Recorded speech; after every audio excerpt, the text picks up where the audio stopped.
Our next chapter sees the showcase spotlight shine on an area in which the family built their legacy: tag team wrestling. Starting with the wild Samoans, Afa and Sika, all the way through to more recent champions like the Usos or Tama Tonga and Tonga Loa. This dynasty has always excelled in tag team competition, consistently showing an ability to dominate the division with a wide variety of looks. And the first team that we will look at, accompanied to the ring by Afa himself. Fatu and Samu, the Head Shrinkers. They put the fear in people's hearts. That's what the Head Shrinkers did back in the day. Second to none in that ring. You know, hard-nosed, battle-tested. They went for it every single night. More astute fans may also know that early in their journeys, Samu and Fatu were managed by me, Paul Heyman, then known as Paul E. Dangerously, and the SST, the Samoan SWAT team. The Samoan SWAT team is here. Vengeance is mine. Already an imposing force that early on, their future greatness was obvious to so many industry experts. Afa, more than anybody, knew he had the team on his hands, with Samu being his son and Fatu his nephew. The tribal elder was able to mentor both, instilling in them the same unrelenting approach to competition that made the wild Samoans world famous. The team toured through regional promotions before a quick stop with me in WCW, but WWE was always their goal. Be prepared! The Head Shrinkers are coming! Upon arrival, it was clear that the dynasty's next generation had indeed arrived, immediately drawing comparisons to their world-renowned predecessors. 10 years before it became cool to say, Samu and Fatu displayed ruthless aggression in the ring, overwhelming opponents before the bell and continuing the non-stop attack until their hands were raised in victory. Deceptively agile for men of their size, they brutalized the opposition with devastating dives from the top rope.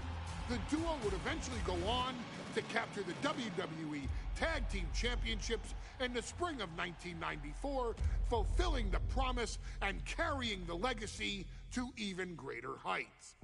At WrestleMania 9, the Head Shrinkers' one and only in-ring WrestleMania appearance saw them taking on Rick and Scott, the Steiner brothers. Be prepared, Steiner brothers.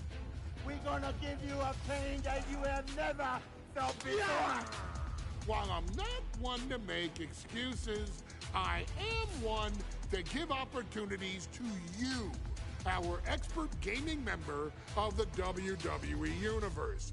And so, today, you have the opportunity to make things right. WrestleMania 9, Las Vegas, Nevada. The Steiners performed at a near-perfect level that day, able to find every reversal and in the chaos emerge victorious. We are asking you to fix that. Stop them in their tracks and get the Head Shrinkers that WrestleMania victory you and I both know they deserve. But if you're not careful, you're going to find yourself reliving the very same memories that have haunted Samu and Fatu for years. Steiner lines, suplexes, Frankensteiners that will all bring your evening to a vicious, miserable end.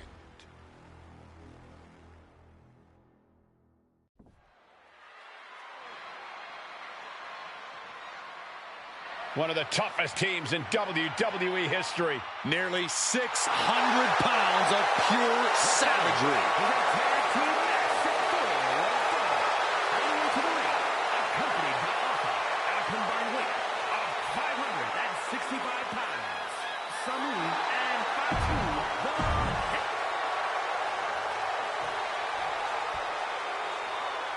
The Steiner brothers getting a tremendous ovation here in their first rest.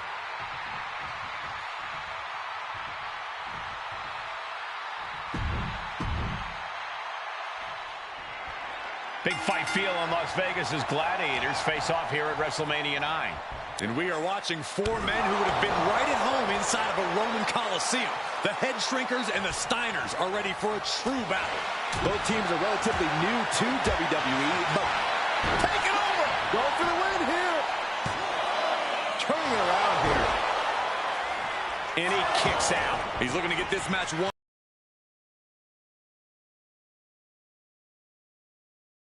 Power slam.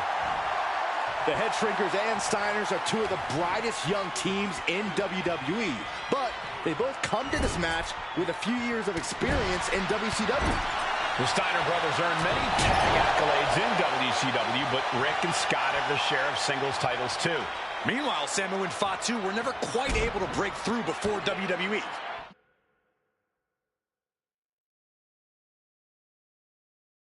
You know that has to serve as motivation for the Head Shrinkers tonight.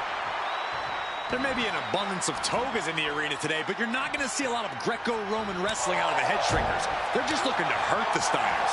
And that actually may help Samu and Fatu here. The Steiner brothers have earned most of their wins by utilizing their amateur wrestling skill sets. I can't imagine they'll get many grappling opportunities against dedicated brawlers like the Head Shrinkers. And into the turnbuckle he goes. Oh, the headbutt. Samu and Fatu, already some success in the tag division tonight, could really be their coming out party. Well, they certainly have a tradition to uphold, Cole. The man in their corner, Alpha, has held the WWE tag titles on 3 occasions, and he's primed to bring the Head Shrinkers to the top as well. The steady stream of moves taking out Steiner. Seeing some high-impact offense from Samu and Fatu thus far. I'm not sure the Head Shrinkers are even going for the victory. They just want to destroy the Steiners.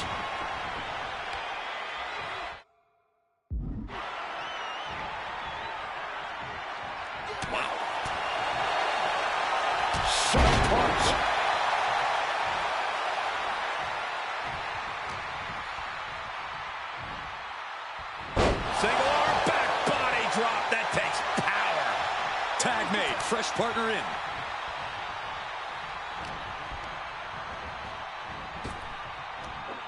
Big back body drop.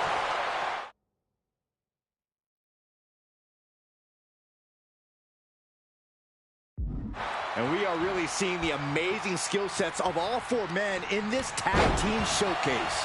Well, we already knew about the brawling of the Head Shrinkers and the grappling of the Steiners, but men as big as these 4 behemoths should not be able to fly around the ring like they have thus far. It is made for an extremely tough act to follow, guys. Look at that counter from Samu.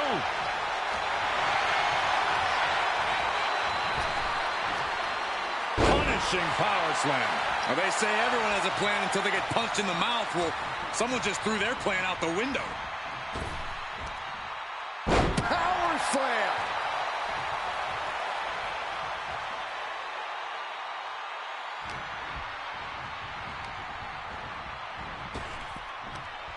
Unmitigated demonstration of power.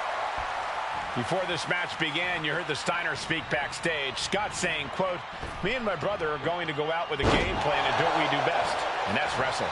That's all well and good for the Steiner brothers, but Alpha has gone on record saying that his men are looking to tear Rick and Scott's heads off. Hellacious power slam. No other way to say it, guys. That looked like it hurt a lot.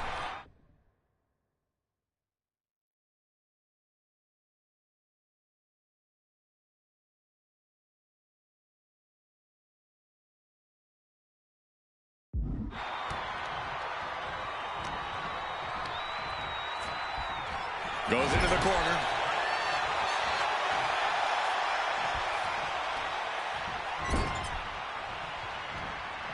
Countering that offense.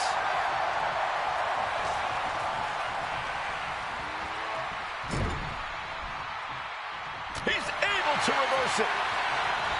As we find ourselves surrounded by all this pageantry, do you think either of these teams are feeling the pressure of their first WrestleMania? I can tell you that Samu and Fatu truly did not care. Alpha has turned these men into brutal fighters who simply want to destroy their opponents no matter where the fight takes place. And as for the Steiners, we know they have big match experience, tons of amateur championship bouts in college, and some of WCW. Watch out! What's the leg with a bulldog? Is that enough to finally put down the head shrinkers? Kicked out at one?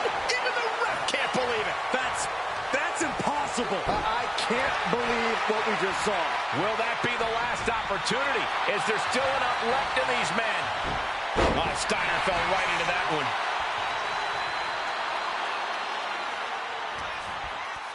one. And there goes Steiner sent outside the ring.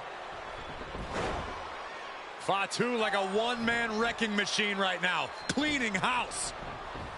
Oh, look at this, the power by Scott Steiner. But the tag was made and Scott not aware. Big kick. Scott Steiner did not see the blind tag made by Samu.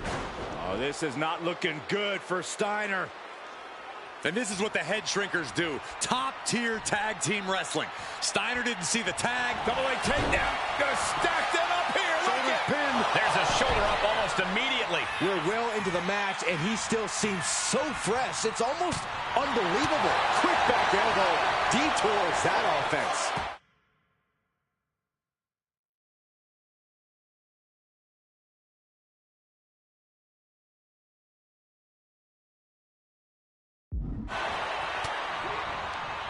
Well-placed elbow to break up the maneuver. Yokes up their opponent. Sidewalk slam delivered. Watch out. Diving brain chop. Samu setting himself up top. Look out. Totally missed that one. Oh, vicious headbutt.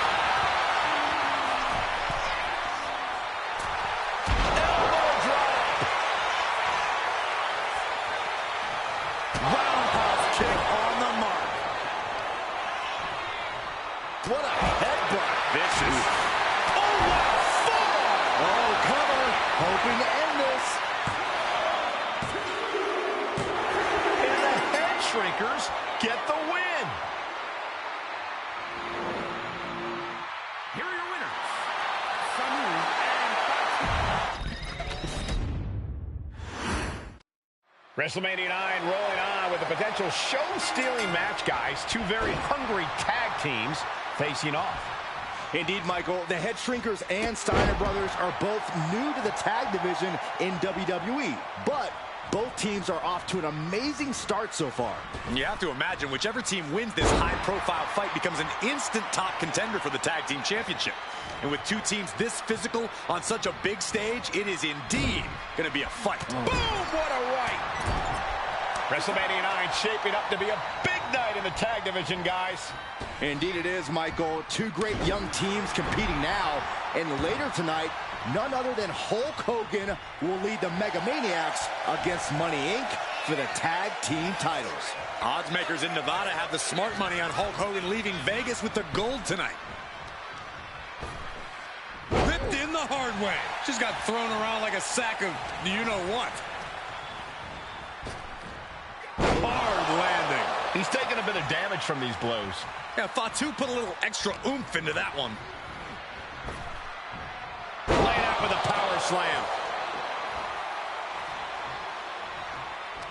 There may be an abundance of togas in the arena today, but you're not going to see a lot of Greco-Roman wrestling out of the Head Shrinkers. They're just looking to hurt the Steiners.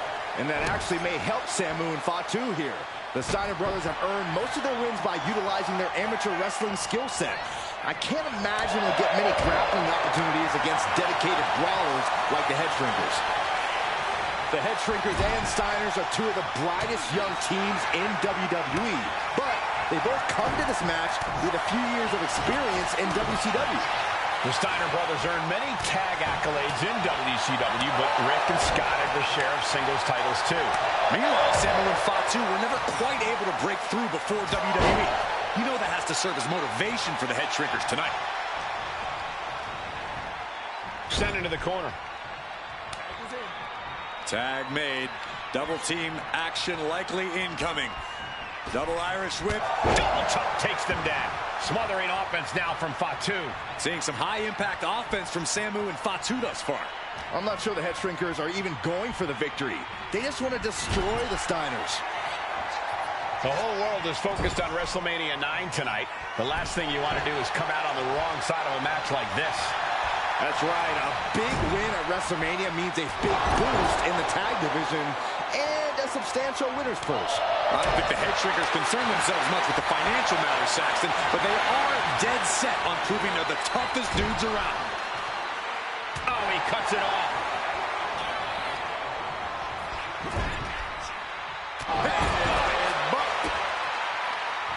Oh, well scouted by Steiner.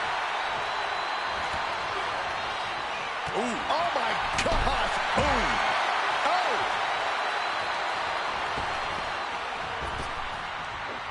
Big back body drop. What elevation. The Head Shrinkers accompanied at ringside by Alpha, but he's not the only tag team legend serving in a managerial role tonight. That's right, Michael. Just like Alpha, Mr. Fuji earned many WWE tag titles as a wrestler, but now he's hoping to lead Yokozuna to the WWE Championship. And looking at all the top young talent in this ring, I see many other main event stars of the future that could follow the lineage of Yoko. Sent flying out of the ring here. Getting to his feet, but he doesn't know what's waiting. Jarring European uppercut. Vicious backbreaker. Punch right in the head. And we are really seeing the amazing skill sets of all four men in this tag team showcase. Well, we already knew about the brawling of the Head Shrinkers and the grappling of the Steiners, but men as big as these four behemoths should not be able to fly around the ring like they have thus far. It is made for an extremely tough act to follow, guys. Placed him in the corner here. He dodges out of danger.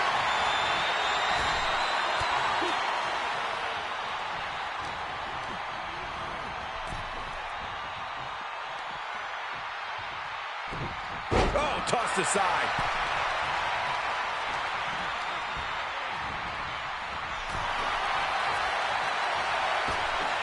Oh my gosh, with one hand. Before this match began, you heard the Steiner speak backstage. Scott saying, quote, "Me and my brother are going to go out with a game plan and do what we do best, and that's wrestle." That's all well and good for the Steiner brothers, but Alpha has gone on record saying that his men are looking to tear Rick and Scott's heads off. Power slam.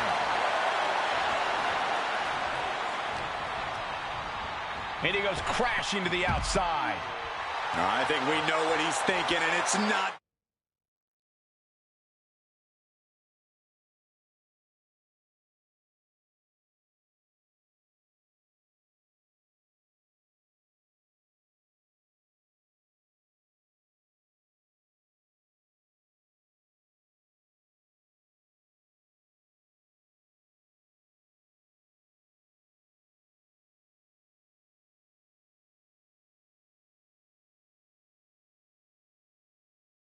Gonna be nice.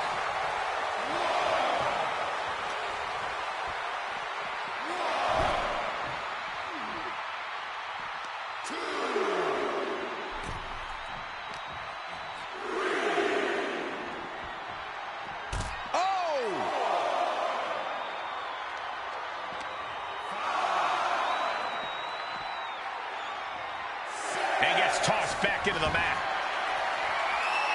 He's got to make some moves here or suffer the countout.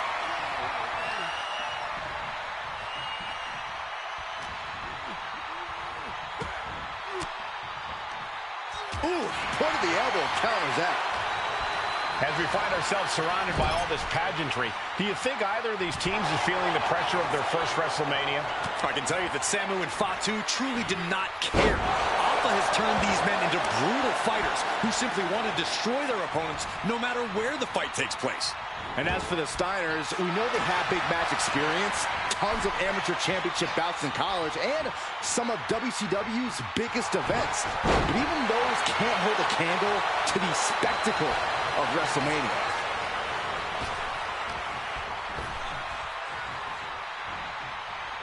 With the counter.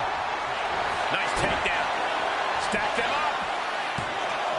Hold it, reverses it. Shoulders down. Countered into a new cover. He gets the kick out after the one. No time to waste being shocked. You've got to maintain pressure. Put in the corner now. Scott gets waylaid. Oh, ouch! Nasty roundhouse kick. Ripped in the hard way.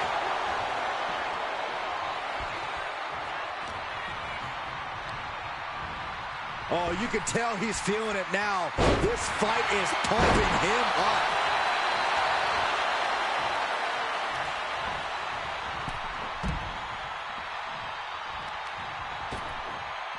Heaved aside. Jeez.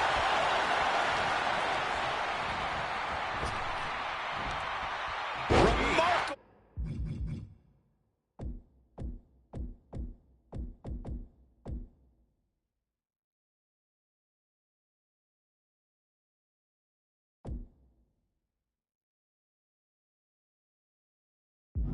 Power being shown here.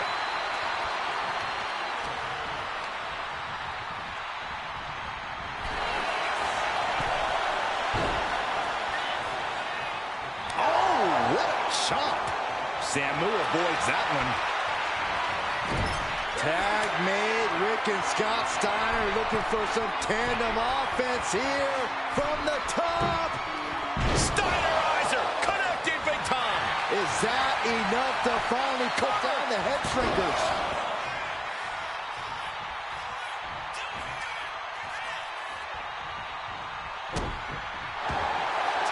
Uh-oh. Boom! Good defense from him. Being carried around now. What a press slam. Maneuvers out of the way. Clothesline. Good Lord. So effective.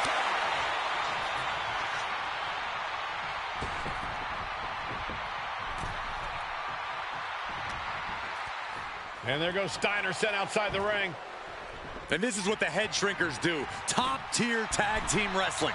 Steiner didn't see the tag, decided to hot dog around, and got a foot in the face for it. Ooh, headbutt. Nothing pretty about that. Look at this, just What a barrage of stops. targeting the chest. Very effective. Just rake in the face. This is outright disrespectful. Hammering down on the knee. Steiner looking powerless to every attack. The head shrinkers smartly keeping themselves out of the grasp of Rick and Scott Steiner. There is a method to the madness of the head shrinkers. A quick reversal by Samu. Shoulder tackle. Climbing the turnbuckles to the top. Here we go. At the top of a diving hammer strike. And tag! He finally made it. Up high. Off the mark. Dominating shoulder tackle. Samu setting himself up top. From the top. Oh, man, he landed rough there. Nothing fancy here. Tasted victory. He kicks out before the count starts. Shrugging off the pin like it's nothing. And after this match is already gone for so long. Clothesline. Momentum moving towards Samu's corner. Steiner's being kept in check. Take off. Diving headbutt.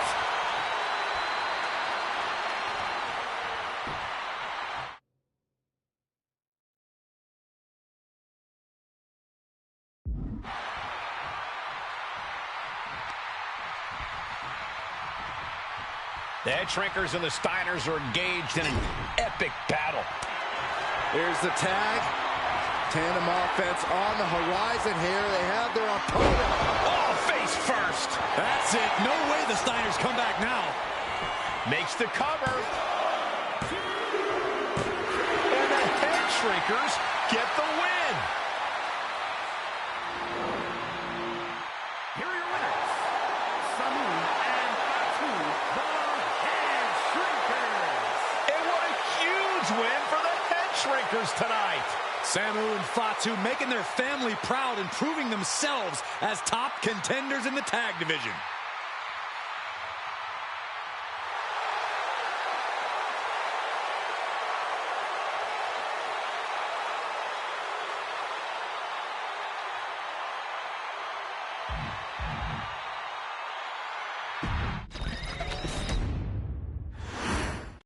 WrestleMania 9 rolling on with a potential show-stealing match, guys. Two very hungry tag teams facing off. Indeed, Michael, the Head Shrinkers and Steiner brothers are both new to the tag division in WWE, but both teams are off to an amazing start so far. And you have to imagine whichever team wins this high...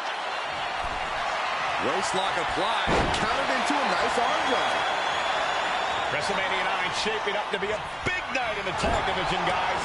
Indeed it is, Michael. Two great young teams competing now.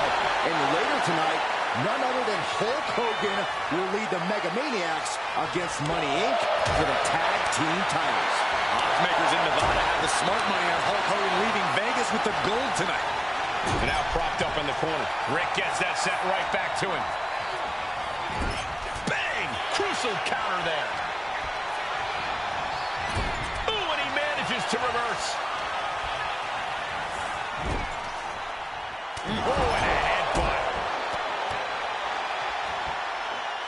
Just ruthless. Samu and Fatu, already some success in the tag division tonight. Could really be their coming out party.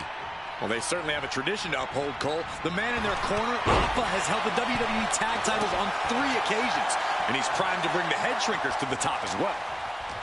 I've seen Samu and Fatu headbutt each other during matches. If they do that to their own flesh and blood, who knows what they'll do to the Steiners? It's just a byproduct of the brutal take-no-prisoners offense of the Head Shrinkers, Byron. These guys will bite, scratch, and claw their way to a win. Rulebook be damned. And with Rick and Scott coming from it, and there goes Steiner sent out. And this is what the Head Shrinkers do. Top-tier tag team wrestling. Steiner didn't see the tag, decided to hot dog around, and got a foot in the face for it. Right hands will do it. And we are really seeing the amazing skill sets of all 4 men in this tag team showcase. Well, we already knew about the brawling of the Head Shrinkers and the grappling of the Steiners, but men as big as these 4 behemoths should not be able to fly around the ring like they have thus far. It is made for an extremely tough act to follow, guys. Textbook fireman's carry takeover. And he's ready to switch things up, tagging out. Bang! Vicious boot. And it looks like Samu is bleeding. Asma set up in the corner of the ring. Look at that counter from Samu.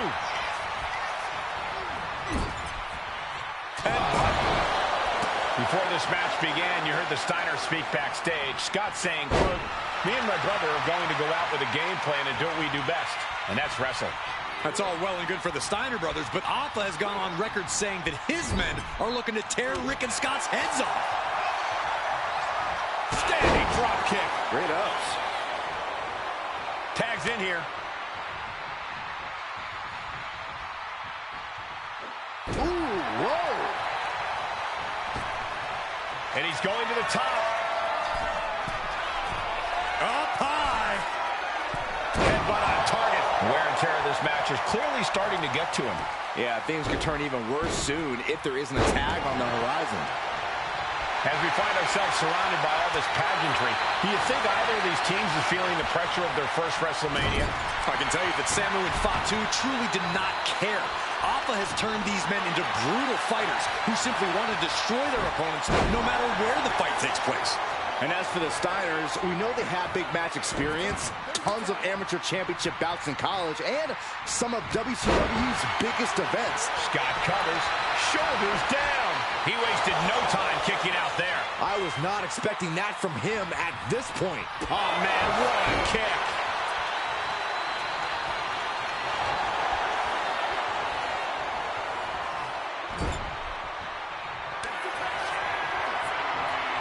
Tag. Double team coming. Driven down face first. And the head shrinkers just might have it. Precision offense into the pin. This could... And the head shrinkers get the win. Here are your winners, Samu and Fatu.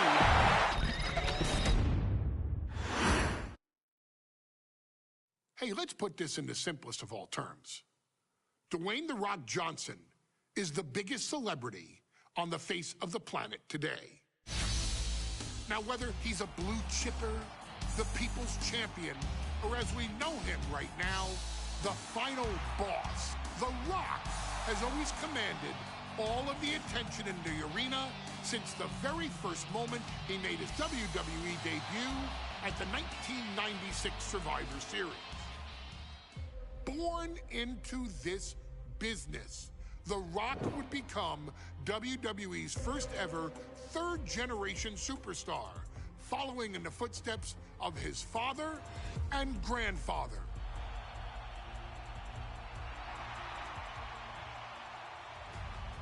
Who had competed in WWE rings before him.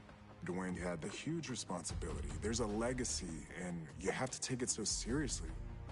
Even with incredibly high expectations, the Great One surpassed them all, along with the usual achievements if your name is The Rock. 2 Intercontinental Championships, 5 Tag Team Championships, 8 WWE Heavyweight Championships, a Royal Rumble victory, not even to forget the fact that The Rock once led an entire nation. The Rock has one of the more noteworthy feats in WWE history, earning WrestleMania victories over Hulk Hogan, Stone Cold Steve Austin, and John Cena. Each of these men are known as the faces of their respective era. Each of these men found out what happens when you go one-on-one. Oh, you know the rest. Of course, The Rock rivaled Stone Cold Steve Austin's popularity during the vaunted Attitude Era, tearing opponents down with rock bottoms and people's elbows while tearing them apart on the mic with cutting one-liners and catchphrases that are still recited to this day. If you smell, know your role and shut your mouth. He ended CM Punk's 434-day title reign as WWE Champion at the 2013 Royal Rumble as well, after having only competed twice over the previous 9 years, displaying the always-ready mentality and physical conditioning on which he has built his global brand. But you don't need me to rattle off The Rock's resume to you, now do you? Of course not. The man is an occasion unto himself. He has headlined the biggest events against WWE's most iconic superstars and has always found a way to, how does he put it? Layeth the smackdown on some jabroni's candy ass. I couldn't have said it better myself, although I think I may have just done that. But indeed, he has. On a Thursday night in February of 1997, The Rock, still known as Rocky Maivia, would find himself challenging for the WWE Intercontinental Championship, Only a few months into his tenure, he would be matched up against a face that would ultimately become one of his most familiar and hated rivals, Triple H, Hunter Hearst Helmsley. Seemingly overmatched by a more seasoned opponent, a youthful Rock would demonstrate all the traits that have come to define him in the years since. Tenacity, high IQ, and that legendary Samoan strength to ultimately surprise Helmsley and kick off the first championship reign for Rocky Maivia. It would be the first step of a journey that has ultimately led The Rock into the pantheon of WWE's elite. So now it's all in your hands. It's up to you to showcase the undying drive that makes The Rock the hardest worker in the room to deliver a shocking upset against the Greenwich snob himself. Guide The Rock to victory over Triple H at a very special Thursday, Raw Thursday, to give the first jolts to what would become the most electrifying career in sports entertainment.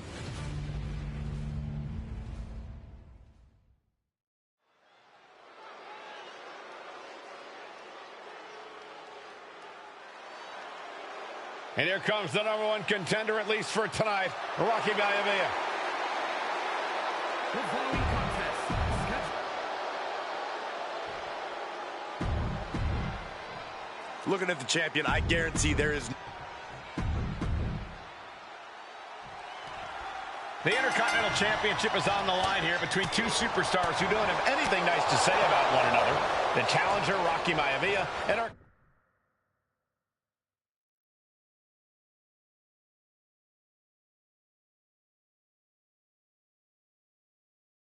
current champion, Hunter Hearst Helmsley. Well, Helmsley is our champion for a reason. He's a cut above the rest, a higher class of in-ring competitor. This Rocky Maivia guy should learn his place and respect his betters. But that attitude is exactly why Maivia is so eager to go after Helmsley and his title. He wants to prove Helmsley is just a snide and arrogant blowhard. Uh-oh, the Cobra Clutch is applied. The Cobra Clutch! Elbows trying to free himself, and he escapes. Turns that in his favor. And we know Rocky doesn't have the same experience as Helmsley, and that could be a developing story as this match progresses. And this is where an experienced wrestler like Helmsley can take a young wrestler and pick him apart, take advantage, capitalize, and win. If Rocky Maivia is going to take down the more polished and experienced Hunter Hearst Helmsley, he's going to have to do it with unrelenting energy. Rocky has to keep coming at the champion with big attacks until Helmsley collapses under the onslaught. It's a bold strategy that will take everything the young Maivia's got, but you're right. It could be his best path to his first championship win. Double axe handle right on target.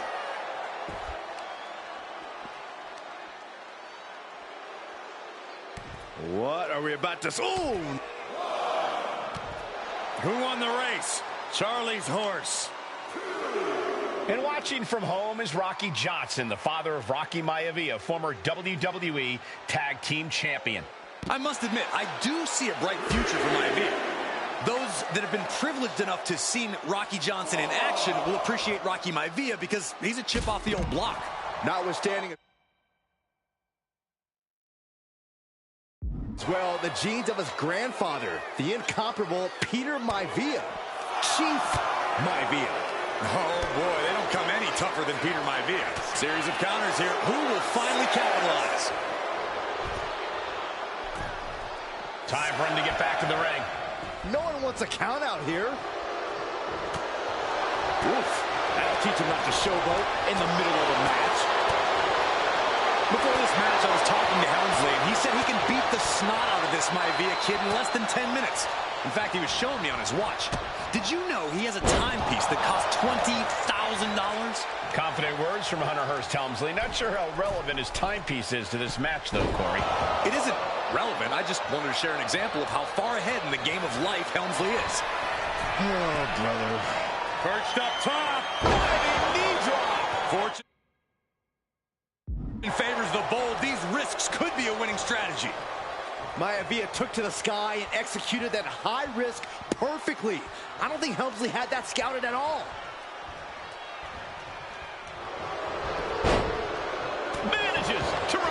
He's looking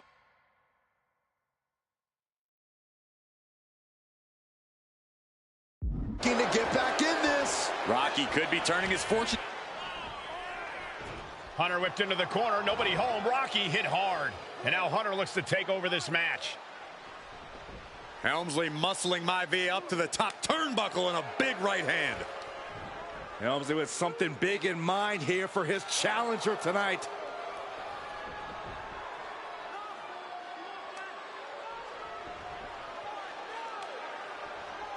Well, this is just blatant disrespect from the arrogant champion. Almost daring Rocky. Hey, you really want my title? You really think you're going to be Intercontinental Champion? Up to the top. Hooking Rocky into a superplex. This could be it. Can Hunter capitalize? This could be it. Hook of the leg and a cover. And Rocky stays in it, getting his shoulder up. Still not enough to put out the flame of Rocky Maivia. Hunter has to be asking himself, what else do I have in my arsenal? And I think we may get our answer, gentlemen. Yeah, it's just a matter of time, I believe, before this one's over. Hunter hooking Rocky, taking his time, looking to put him away. Maivia just collapsed. This just shows you how much damage Hunter Hearst Helmsley has inflicted on the challenger in this matchup. I think Maivia's done. Official might want to step in, call this one.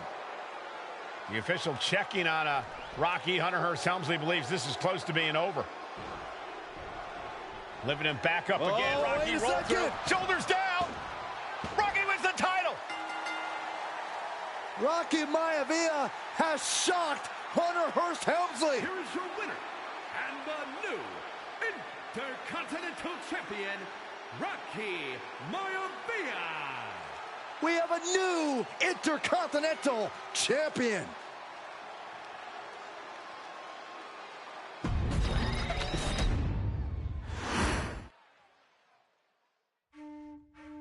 In a family of elite combat athletes and top-tier performers, the final boss has always stood out, even when he was just a blue chipper. But there wouldn't be a final boss. There wouldn't even be a bloodline if it wasn't for The Rock's great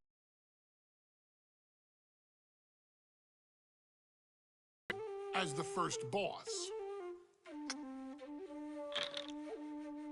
Predecessor to the tribal chief. He is one of, if not the foundation for our family. The Anoa'i Fatu Maivia wrestling dynasty. I don't think there's anybody more responsible for what's going on now than the High Chief himself. Peter Maivia isn't simply one of the two principals behind the sacred blood bond. He's also an incredibly decorated professional wrestler who traveled the world and won titles everywhere he went. New Zealand, Japan, Europe, and here in the United States, where he enjoyed especially successful runs in Hawaii and California.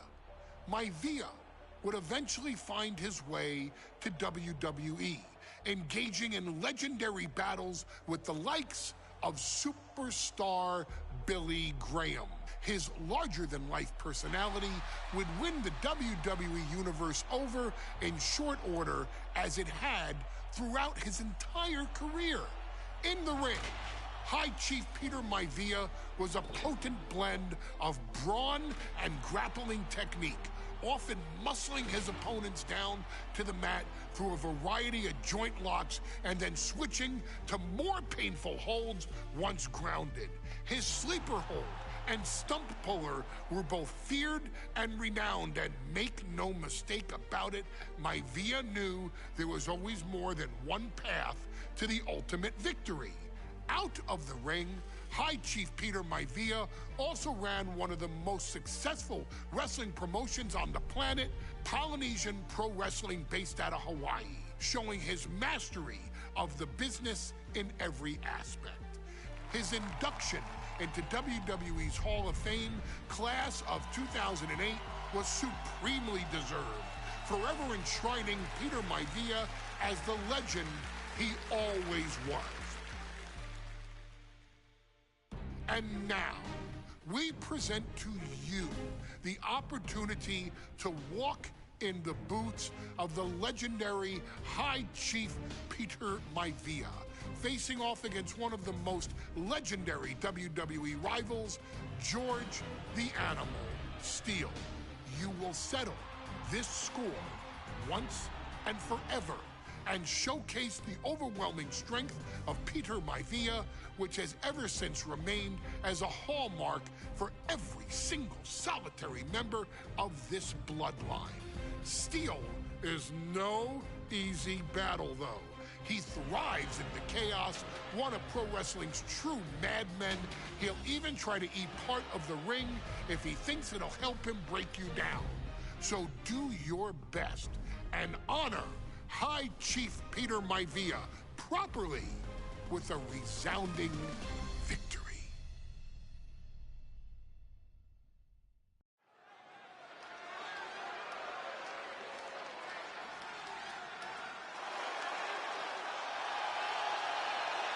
Uh-oh, somebody called the local zoo. The following contest is scheduled for one fall and is a steel cage match.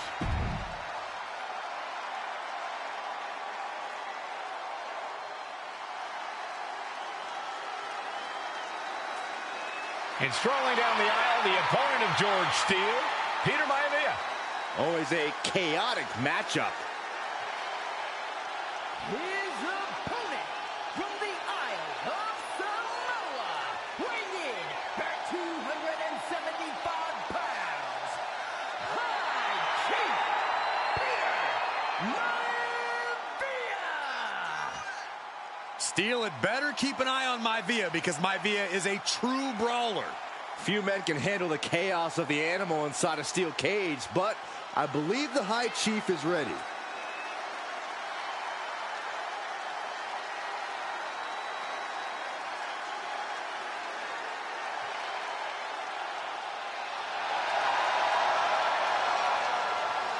Maivia carrying such pride into the ring. Very stark contrast to Steele. We'll see which prevails tonight.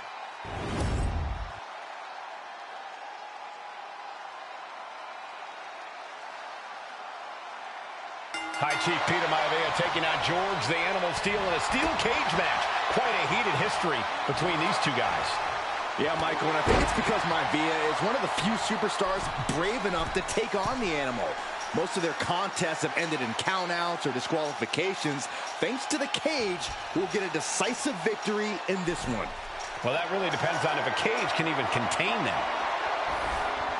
He climbed to the top of the cage, but now his choices are limited. He's getting even closer to making an escape. Not a lot of room for error up here. Carefully planning his escape. And here we go. Starts that long climb down. Just inches away from victory. Wow, Steele with a big win over Peter Maivia. Here is your winner, George the Animal Steele. Steel cage match underway. Peter Maivia versus George the Animal Steele. Most of the matches between Peter Maivia and George Steele have ended inconclusively, but this time we'll have a winner. These are two very different men, Cole. The High Chief is a man of great pride and respect for the ring, while Steele is, well, he's an animal. I can't think of two opponents with more opposing styles. You said it, Corey. Let's just hope this one gets taken care of in the ring tonight.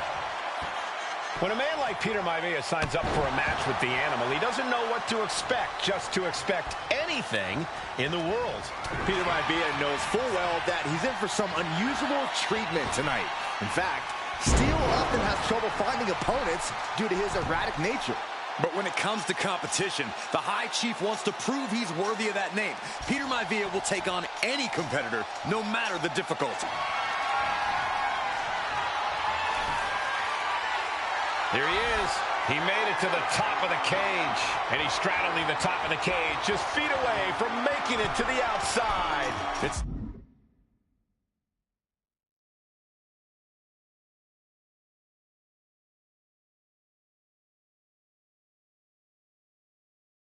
not over yet. It took all he had to get up there, guys. He might be gassed. He summited the cage, now to make his descent to freedom. And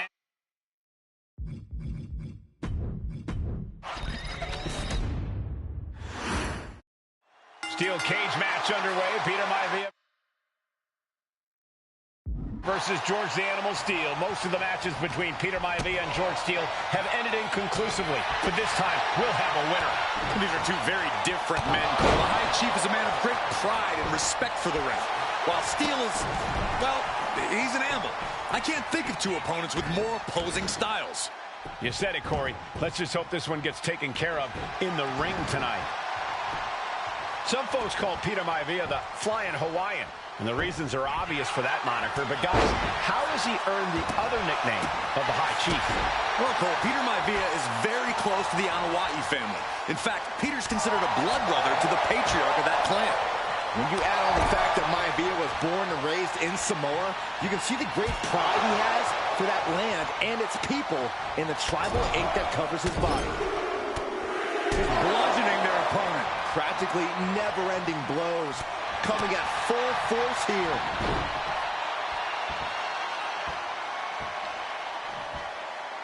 Tremendous pressure applied. Boom! Read that one. George the Animal Steele is not a wrestler by any stretch of the imagination, guys. He's a true brawler. And he might be the best brawler in WWE, Michael. There is no shortage of fight in the animal. But you know who might be a better brawler, guys? The High Chief, Peter Maivia. When you consider that Maivia is also an excellent high flyer and a great technician, well, you can see why the High Chief is the favorite in this match, even with the steel cage stipulation. Gradually getting closer and closer to the top. He's eyeing the top of the cage as he starts his climb. And all he has to do is finish getting over the top of the cage, and he's home free. He's halfway home. Time to start the descent.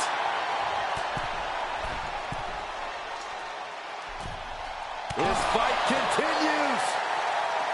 The animal has to be elated to be in this steel cage against one of his biggest rivals, no less. Yeah, Byron, we've seen the animal brandish a weapon against Peter Maivia before when it was against the rules. The High Chief better be prepared for Steele to get even crazier. Oh, Maivia is prepared, all right. The man is extremely tough and agile. In fact, the High Chief's entire body can be considered a weapon. Headbutt! Oh, what impact! Peter Maivia now with the upper hand. Yeah, Maivia has really figured the animal out here.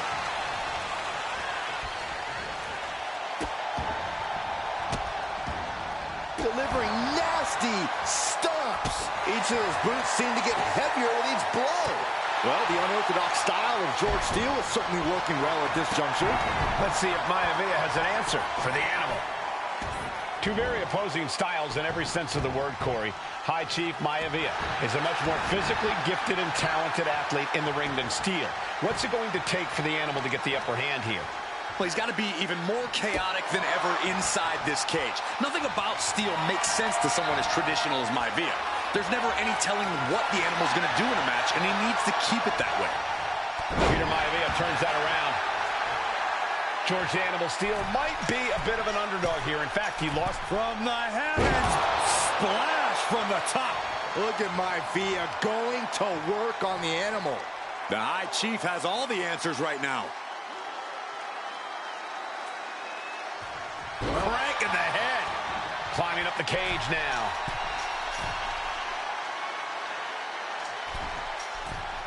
Look out. Oh! He is locked in and has his opponent dead to rights. Oh, man. Maivia just dominated the animal with that one. Ah, look at this. Just cranking it out. Crank in the head. The High Chief Peter Maivia really making a name for himself at WWE, but he's had plenty of experience on the way up. Plenty of championships on the West Coast, but he's made the biggest splash in Hawaii, where he earned multiple tag team titles.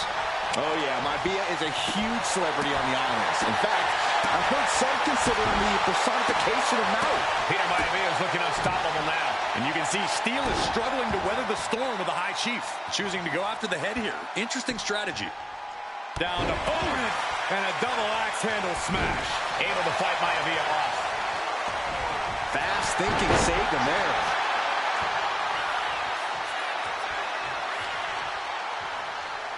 Oh! Oh, not to the belly! Gentlemen, we touched on the differences between Maivia and Steele as competitors. One man based on order, the other on chaos, but it's reflected in their looks, too. Indeed, Michael. Just look at the sculpted physique of the High Chief. And the tribal tattoos on his body are extremely intricate and definitely eye-catching. And Steele is, well, he's an ugly creature. Enough hair on his upper torso to classify as fur. Folds in his bald head. He's like a modern-day Neanderthal. And clearly going after his...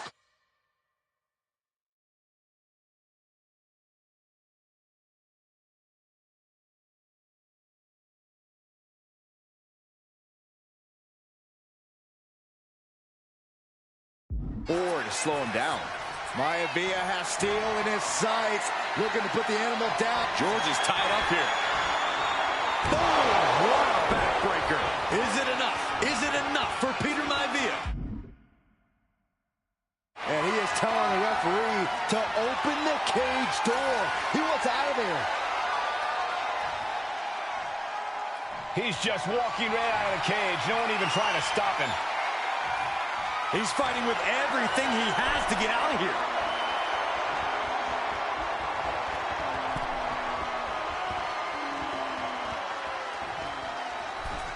Still trying to shake his opponent off. Desperate to escape. And there you have it. What a maneuver. And the High Chief defeats the animal.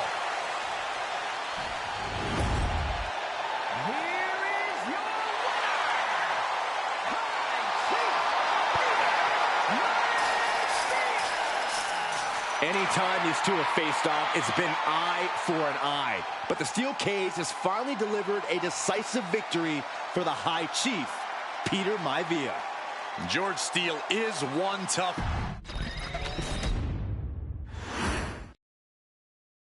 She's not like most girls. She's also not like most WWE superstars. Nia Jax, the reigning queen of the ring, is a reckoning. A force of nature that blitzes right through her competition. A cousin of The Rock, Nia Jax arrived in NXT almost 10 years ago with astronomical expectations. Undaunted, Nia Jax would dominate early opponents, finding herself competing for the NXT Women's Championship mere months after her debut. It did not take long for those running Raw and SmackDown to take notice. Well, our next pick, Nia Jax. And Nia Jax would join the Raw roster as part of the 2016 draft lottery. And since joining the main roster, absolutely no one has been safe from Nia Jax. She is a two-time women's champion.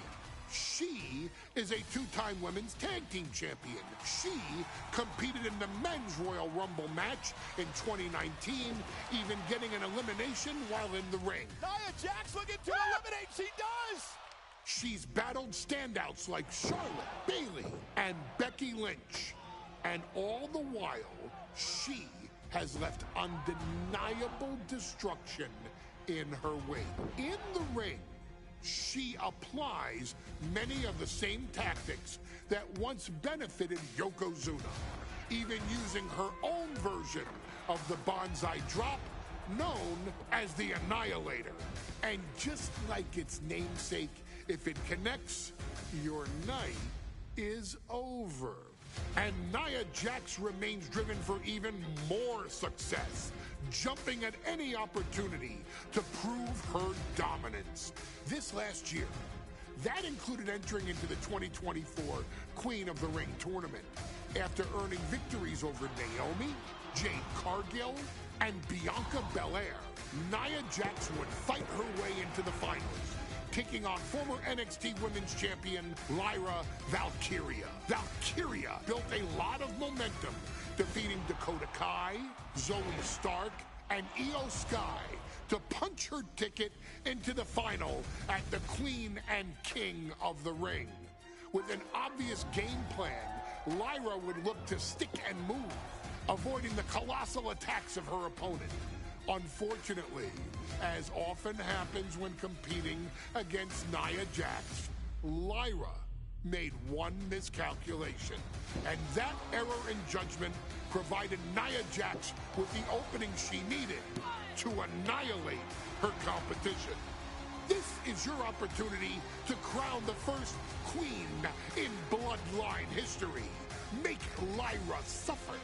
Make her regret ever entering your ring.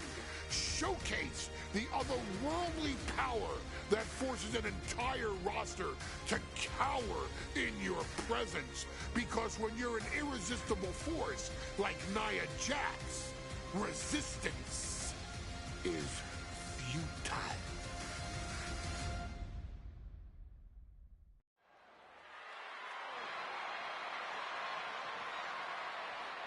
And now a dark horse will face an unforgiving titan in hopes to don the crown. Lyra Valkyria versus Nia.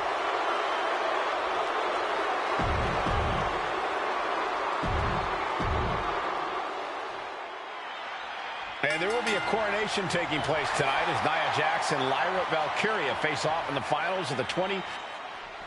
And Nia now misses. Rely on her technique to bring down the irresistible force, but having no luck at the moment. I'm not sure this is going to work either. Jax just entirely too strong, but whoa! That was interesting. Oh, nice athleticism by Valkyria. Even Jax might be a little impressed. I wouldn't go that far, Saxton. Here comes Nia, just imposing her will on Lyra Valkyria. Again, Lyra showing how resourceful she is, applying the sleeper to Nia Jax. Lyra tried to hold on. And now Nia Jax in control, and she's going to look to put Lyra away. Nobody home! Set outside the ring, and Valkyria's got a chance. Huge window of opportunity. Right now for Lyra Valkyria to strike. Lyra may actually pull this off. Lyra may become queen. Lyra has the advantage.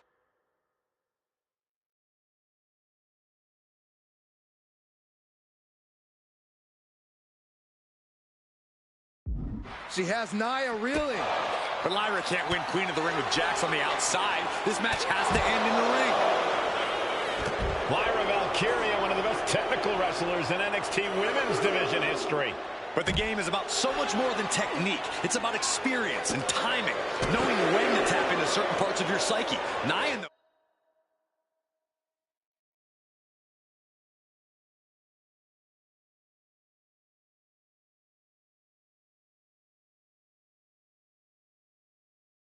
knows this, and we've seen it for years.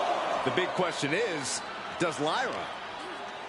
Corey, what do you think is going to be the key in this match for Nia Jax? She certainly made plenty of promises when it comes to being Queen of the Ring.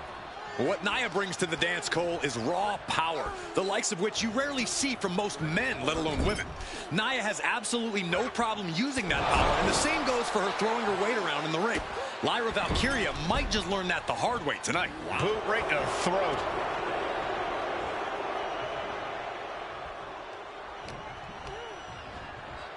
Being placed in the corner here. Using the cranium. Many in the WWE Universe getting their first look at Lyra Valkyria. She's only had 3 main roster matches so far, and they were all in this tournament. Big wins over Dakota Kai. And here we go now, top rope. Military press slam. And Lyra only finds herself on the defensive. Yeah, Nia is just buzzing right through.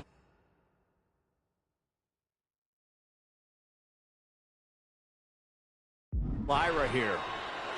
Feet tied up. Has to be feeling vulnerable here.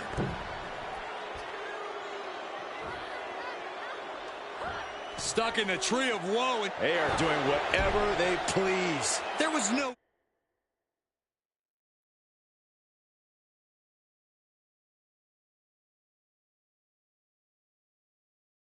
issue with that attack. Hey, sometimes desperate times call for desperate measures. Who are we to judge?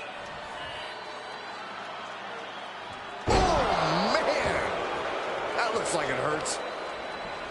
There's so many moves at Nia's disposal that she can end this match with. For Lyra, not nearly as much. Yeah, I can't imagine it'll be easy for Valkyria to pick up Nia Jax and drop her with the Nightwing. Please, let's call the move by its real name. It's a Valkyria crushed in the corner by Jax. Squashing Lyra in the corner, and the beginning of the end may be near.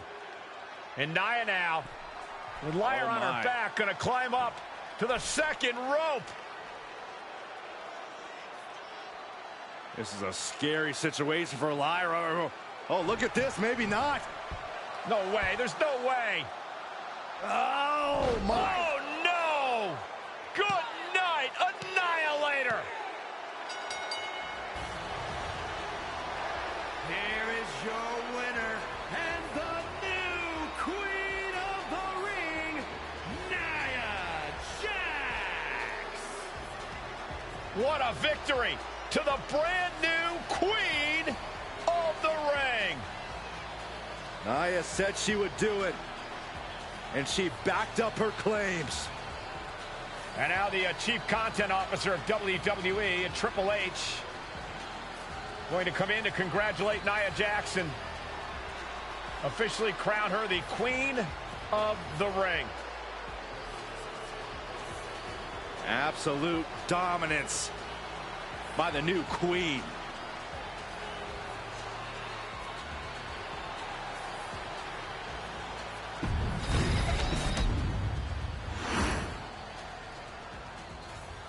I'm sure you will agree with your wise man. Many WWE superstars say they will do whatever it takes in order to achieve success. Quite often, it's a bunch of BS. But if you're lucky, you may run into someone who is willing to look out for the group. Someone willing to make sacrifices. And for this family, there was no one better than Rikishi. After the Head Shrinkers run in WWE came to an end, Rikishi, then known as Fatu, would go on a journey of self-discovery. This journey would lead to him taking on the name Rikishi, a subtle nod to his cousin Yokozuna, as well as an opportunity to start fresh with a global audience. Well, my dad, when he became the Rikishi character, when you think about Samoan wrestlers, right, or mean, or aggressive, he made it like his own flavor, right? He had the blonde hair, still carried the aggressiveness, but I think he just wanted to add like a little flavor to it. It became even more popular to our culture. Rikishi blitzed WWE from the jump, devastating opponents with new tricks and winning people over with his fat-ass dance moves. That Rikishi is fat, all right. P-H-A-T. And with this wave of newfound momentum came even more success, with Rikishi capturing the WWE Intercontinental Championship and displaying incredible athleticism in iconic moments like when he dove off the top of the steel cage. The year 2000 belonged to Rikishi. But little did anyone know, Rikishi held a dark secret regarding a decision he'd made not for his own benefit, but for the benefit of the family.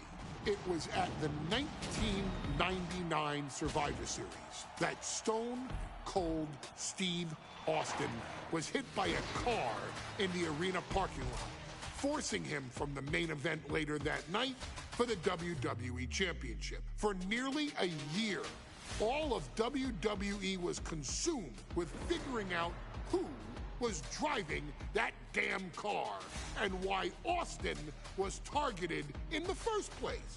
The verdict came in. The car was driven by Rikishi. Rikishi would stand strong.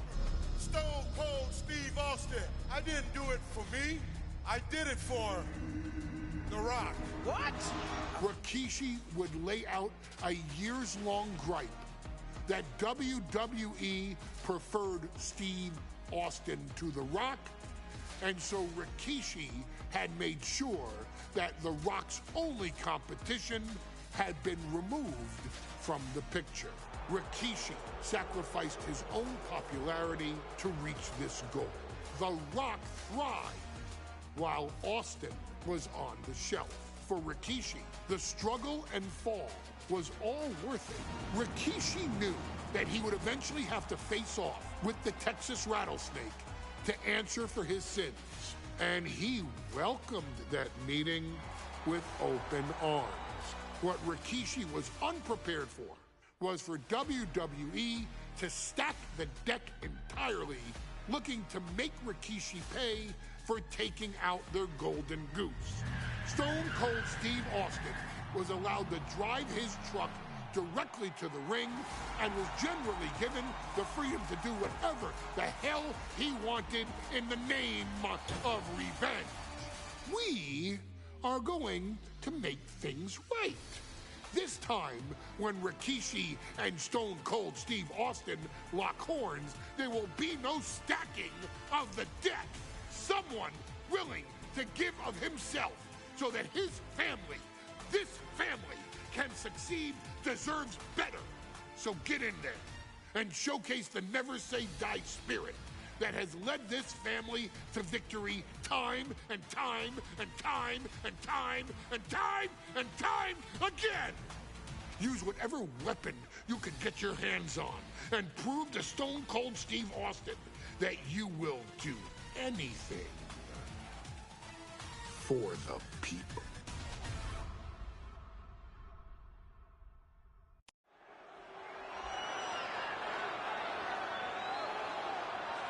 Is it legal to not show up? Rikishi has brutalized Austin lately. Austin will be here, Byron. I just refuse to think anything else.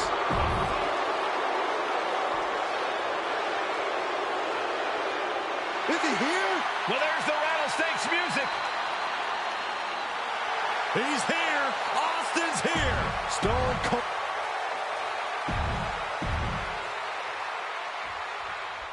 It's a miracle Austin survived being run over by Rikishi. Now a pissed off Texas Rattlesnake is on the loose and out for revenge. It took Austin almost a year to recover from the injuries he suffered in that heinous attack. You can't blame Austin for the damage he inflicts on Rikishi tonight. Byron, a lesser man wouldn't have survived. Stone Cold promised that Rikishi's days of walking above ground are over. This is no holds barred. And looking at my monitor, it just makes me sick to my stomach watching Rikishi. This is a man who has no remorse and feels justified for running Austin down like a dog. Look, to be devil's advocate, you've got to look at Rikishi's perspective. He's proud of his Samoan lineage and saw an opportunity to give his people a leg up in the Shark Tank that is WWE. Are you serious, Corey? Rikishi ran over another human being. We're fortunate that it only put Austin on the shelf for 10 months instead of his whole life. It's sick that you would even condone what Rikishi did. Don't twist my words, Saxton. I'm not saying I condone Rikishi's actions. I'm just saying I understand them.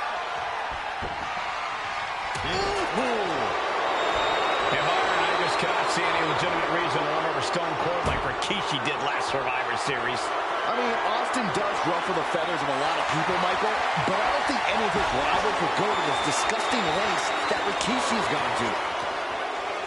He's just taunting his victim now. He's ready to knock one out of the park by the looks of him.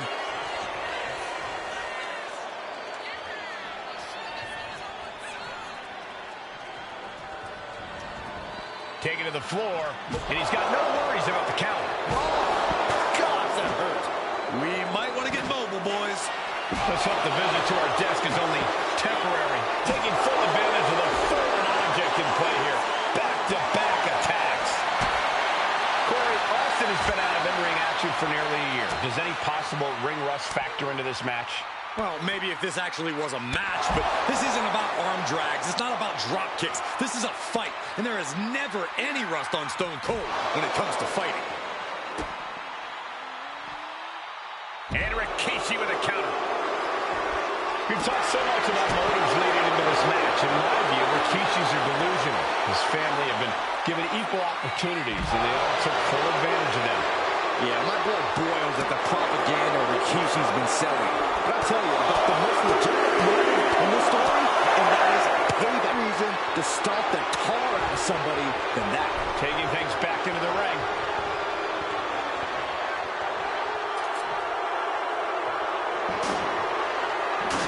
Looks like he's got something in mind for ringside here. Ooh, driving those steps down as hard as possible. Target locked in. He knows it's that time. That was a stiff shot with the shovel. Repeated hits like that are going to add up very quick. Plenty of damage being dealt here. A devastating landing. Choke slam. And though The Rock wants nothing to do with this altercation, we have to mention the sadness Rikishi has brought to him. Rock might be innocent in this whole ordeal, but I feel that somewhere inside his soul, The Rock is happy with what Rikishi's done. The Rock is proud to have Rikishi and his family. Well, Corey, what kind of lies are you trying to spread? We've heard Rock say Rikishi deserves what Austin is going to bring him. There's no family pride in that statement. I'm just saying that blood is thicker than water, and it's been an easier ride for Rock without Austin in the picture. And that's thanks to Rikishi. Sounds more like Rikishi is trying to take credit for all the Rock's success. Oh, baby, that came in with some high heat. Rikishi is picking the competition apart. No one holding Rikishi's family down now, taking out all those years of frustration on Austin here. Austin is like a man possessed. It's been almost a year since Austin's been in the ring. Rikishi feeling the pride of his family with every ounce of damage he delivers to Stone Cold.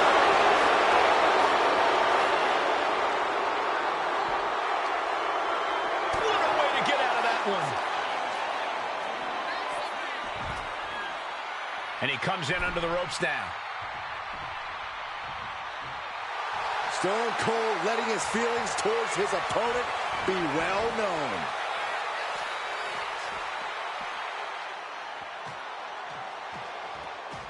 Austin and Rikishi trading heavy artillery on the outside, and here comes the rattlesnake. Stone Cold Steve Austin fired up and revenge on his mind. You got to think about how bad Austin has wanted this ever since Survivor Series last year. Been dying to get his hands on Rikishi.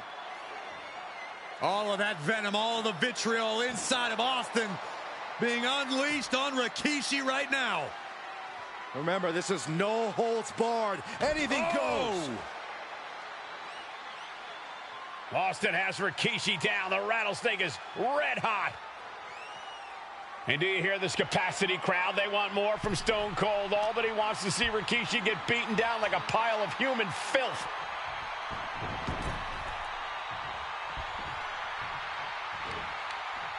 Bam!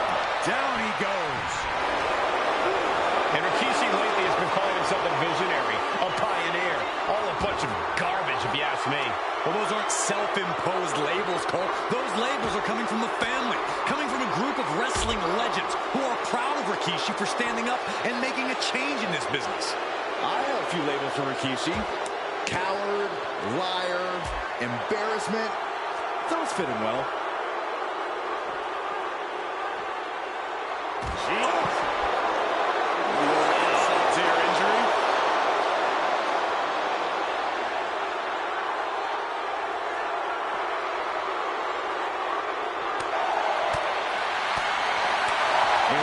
Despicable Rikishi has been, but to throw vinegar on the rattlesnake's nest, Rikishi goes and destroys Austin's truck with a sledgehammer.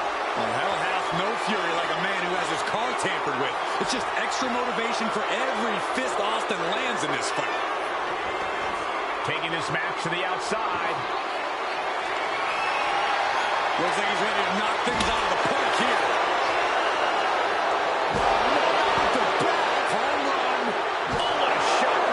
Swinging wildly now.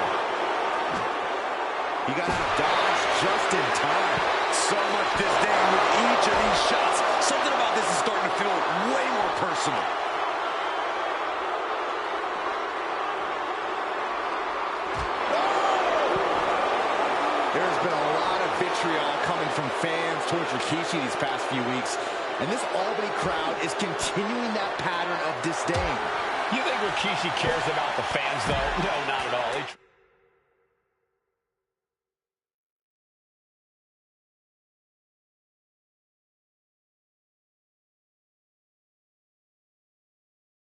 Really believes he's done something for his family, for his people. His family's respect is the only respect he's desperate for. Good grief. Austin getting himself some Texas rattlesnake retribution on Rikishi. That was impressive. Oh, colliding with a barricade. Oh, hello. And he has an answer for Rikishi. A masterful display of defense from both wrestlers.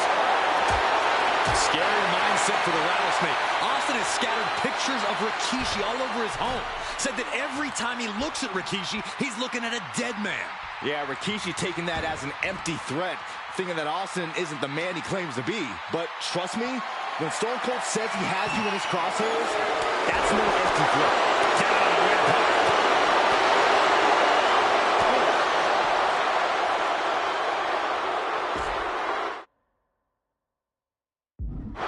Rikishi finds his target with that one. He can barely gain his footing, and he has no clue what's coming. Oh, it is what a headbutt.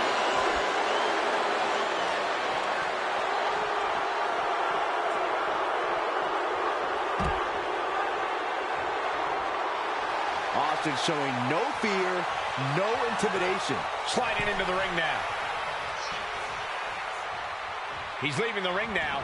No countouts to work. Oh, my gosh! And Rikishi slows Austin down with a thunderous right. Austin's in trouble. And now steel chair. Oh, and Austin, he just averted disaster there. And now Austin gonna deliver the punishment with the steel chair.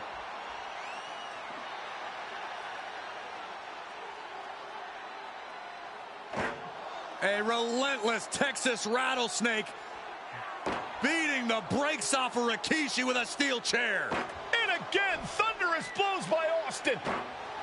Down goes Rikishi. Austin beating the hell out of him. I know Austin has good reason to be doing all this, but he could be taking it too far at this point. I don't think the Rattlesnake is taking it far enough, Corey. Austin wants to put Rikishi's life in danger, just like Rikishi did to him. Cobra clutch. Got it cinched in. Fading fast. And the Russian leg sweep.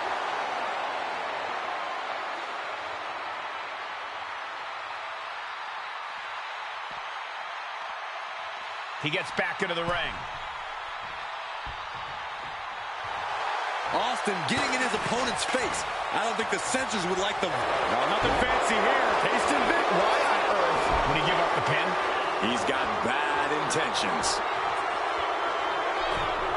Well-placed boot ends that. Caught the leg.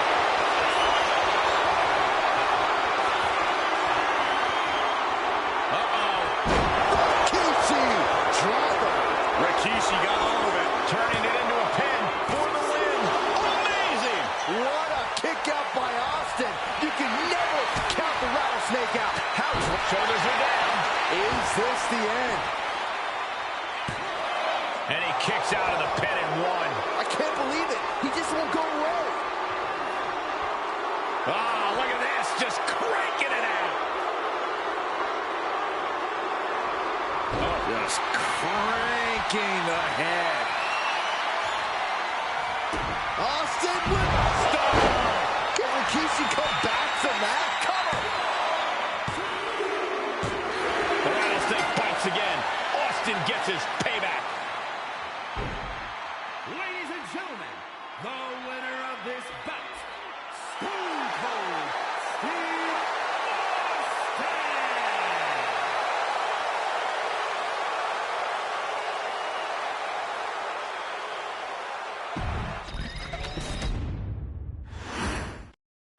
We now know the sick, demented side of Rikishi. Rikishi almost cost Austin his life.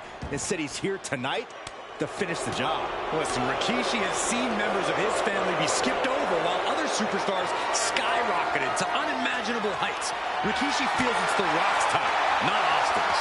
It's been a month of stunning revelations, all leading to the in-ring return of Stone Cold.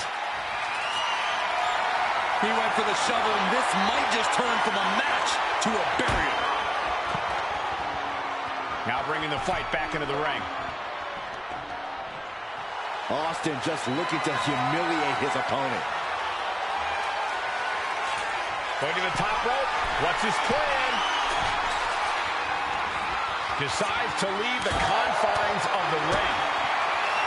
And though The Rock wants nothing to do with this altercation, we have to mention the sadness Rikishi has brought to him.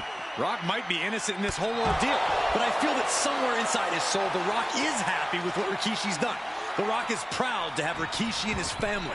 No, Corey, what kind of lies are you trying to spread? We've heard Rock say Rikishi deserves what Austin is going to bring him. There's no family pride in that statement. I'm just saying that blood is thicker than water, and it's been an easier ride for Rock without Austin in the picture. And that's thanks to Rikishi. Sounds more like Rikishi is trying to take credit for all The Rock's success. No count out as he takes things out of the ring.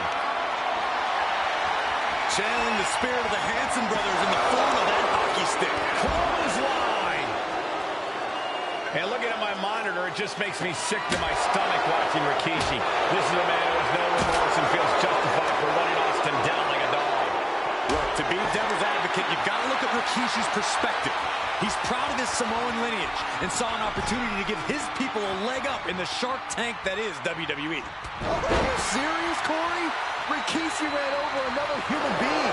We're person that only put Austin on the show for 10 months instead of his whole life. It's sick that you would even condone what Rikishi did. Don't twist my words, Saxton. I'm not saying I condone Rikishi's actions. I'm just saying I understand them. Corey, this situation is so far beyond rational thinking. It's so personal. What does Stone Cold have to do in this one to leave here victorious against Rikishi? I don't know if you can tell someone who almost lost their life at the hands of their opponent to think rationally. Austin has rage, and win or lose, he's going to unleash it all on Rikishi. We've talked so much about motives leading into this match. In my view, Rikishi's are delusional. His family have been given equal opportunities, and they all took full advantage of them. Yeah, my blood boils at the propaganda Rikishi's been selling. But I'll tell you about the most legitimate motive in this story, and that is payback for Stone Cold. Austin really had his life taken from him, and there was no greater reason to stomp the tar out of somebody than that. Going outside, what's he got planned here? Looks like he knew what was coming up. Dodges away. How about you take a shovel across your dome? This is what you do when you're looking to do more than win a match. You're looking to hurt someone. And Byron, I just cannot see any legitimate reason to run over Stone Cold like Rikishi did last Survivor Series. I mean, Austin does ruffle the feathers of a lot of people, Michael, but I don't think any of his rivals would go to this disgusting lengths that Rikishi's gone to. Bashing their grounded opponent with that shovel. Absolutely savage. Oh, whipped right into the post. Goes under the ropes and into the ring.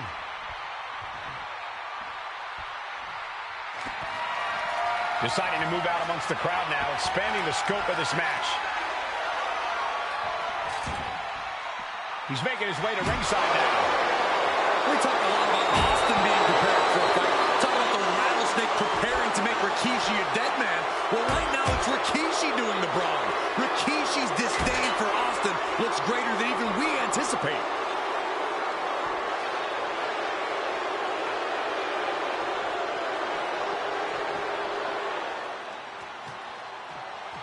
And do you hear this capacity crowd? They want more from Stone Cold. Nobody wants to see Rikishi get beaten down like a pile of human filth. Still fighting back. Look at him go.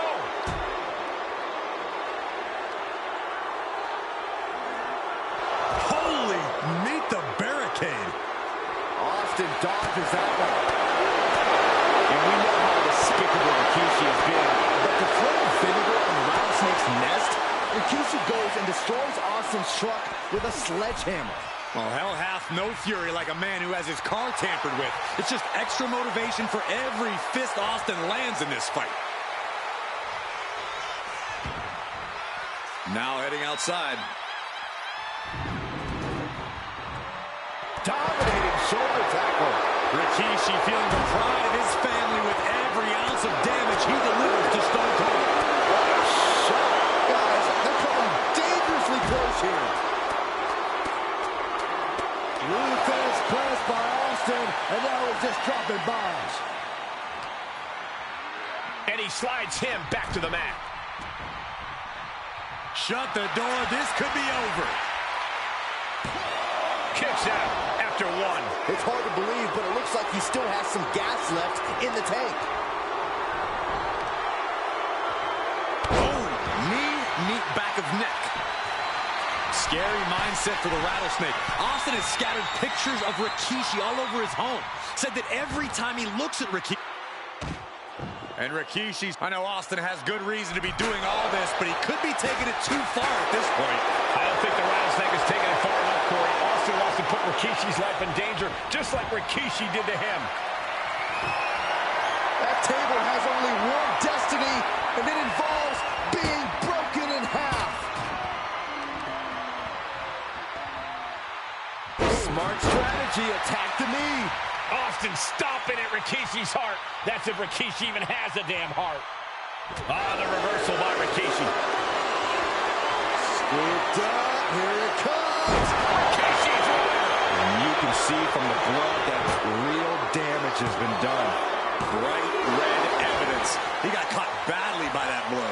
Austin somehow got the shoulder up. Intestinal fortitude on display from Stone Cold. And the heaviest hitter in the arsenal was not enough. Leaving nothing to chance here with a baseball bat in hand.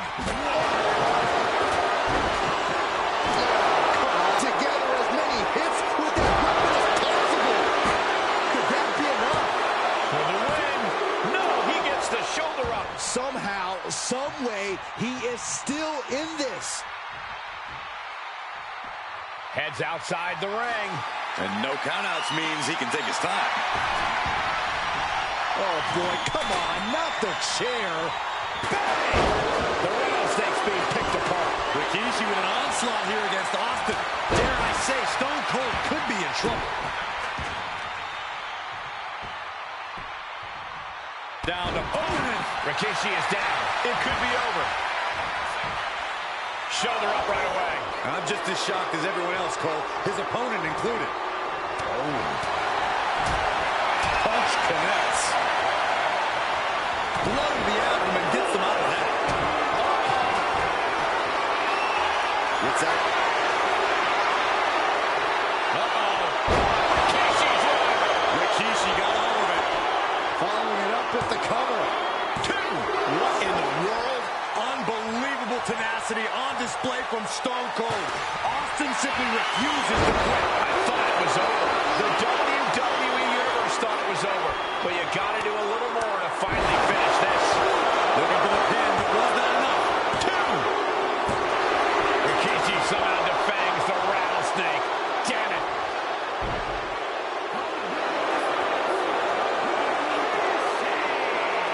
This is not what many of us expected to see. We wanted to see retribution, but Rikishi was too much of a monster for Stone Cold tonight. The vitriol that consumed Rikishi powered him to finish the job and leave a battered Austin in his rear-view mirror.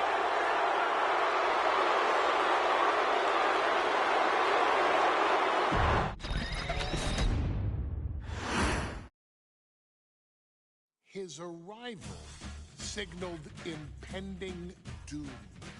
His very presence was enough to intimidate even the bravest WWE competitor.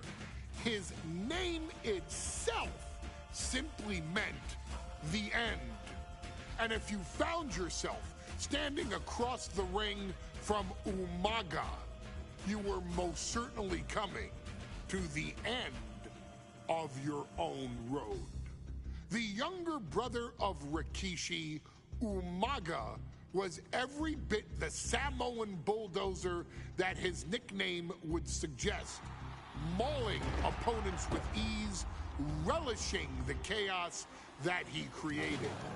A menace to the entire roster, an unrepentant badass, Umaga tortured his prey with high-impact collisions before ultimately sealing their fate with his vaunted Samoan spike, a vicious move used today by Solo Sikoa. Inside the ring, man, he was just a complete monster. Anybody that stood in front of him, he was going to wreck him no matter what he had to do. He was just a crazy, wild Samoan.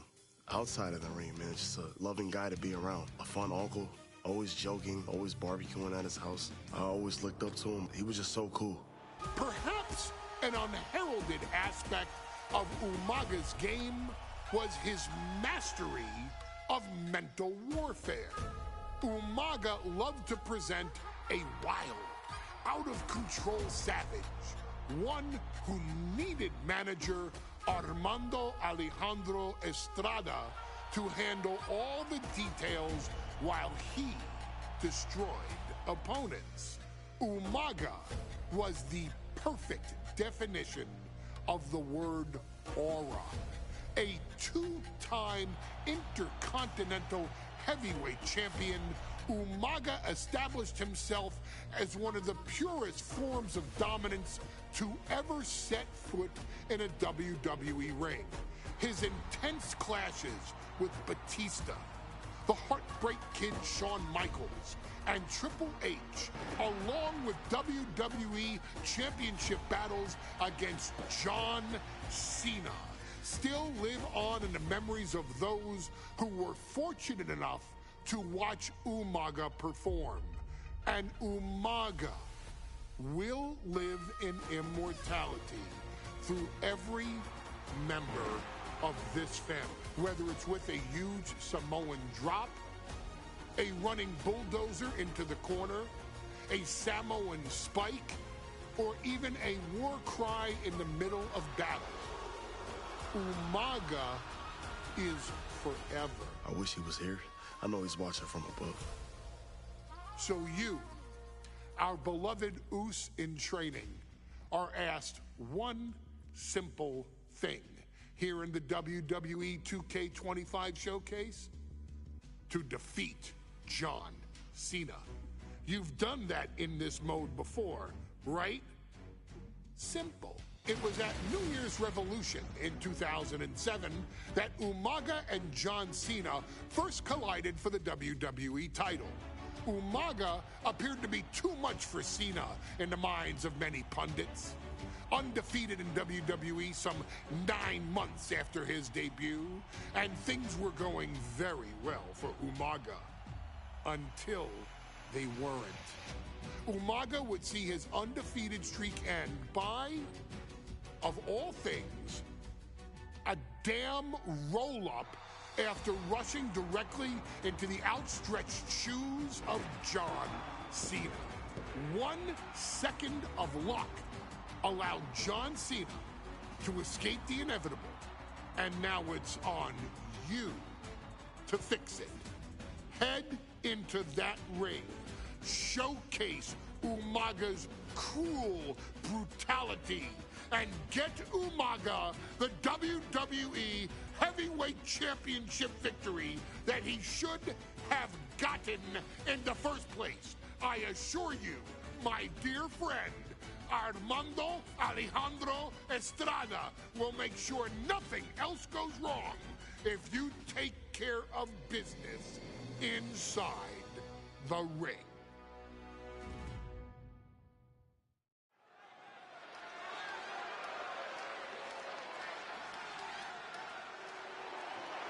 Well, ladies and gentlemen, here he is. He could be the next WWE champion, the near 400-pound Umaga. A man that since debuting right after WrestleMania 9 months ago has remained undefeated.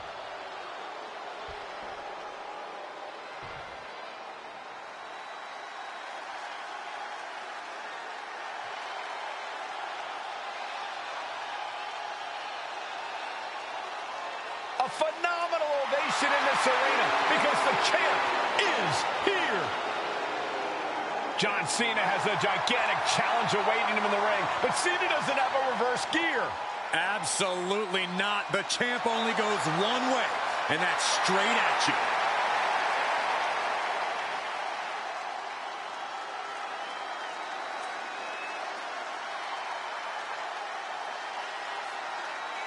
John Cena, a three-time WWE champion, the handler of Umaga, Armando Estrada, trying to control this undefeated challenger. Once the bell rings, these two are going to go at each other full force.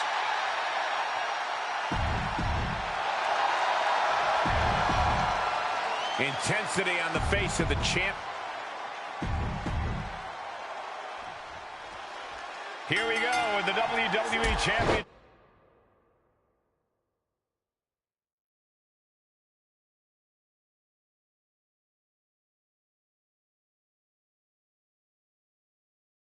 Chip on the line, John Cena versus the Samoan Bulldozer Umaga. Big fight feel here in this building. The undefeated Umaga has set his sights on Cena, and there's nothing left standing in his way.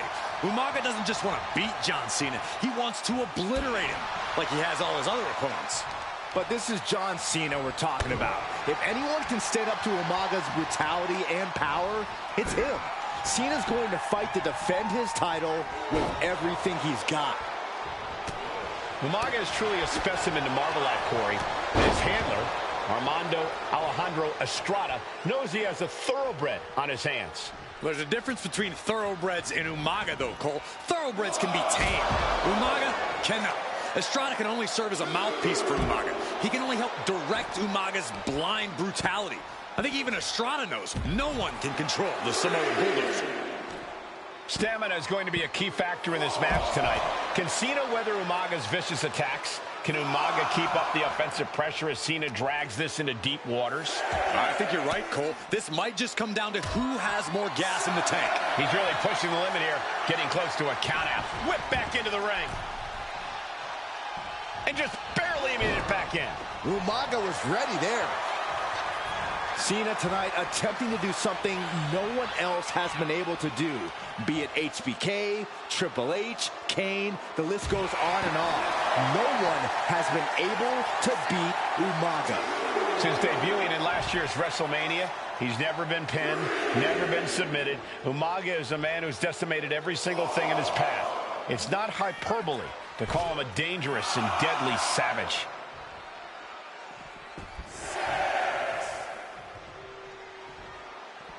Heading out, but needs to be aware of the referee's count. Wow. Uh-oh, monkey flip. I love it.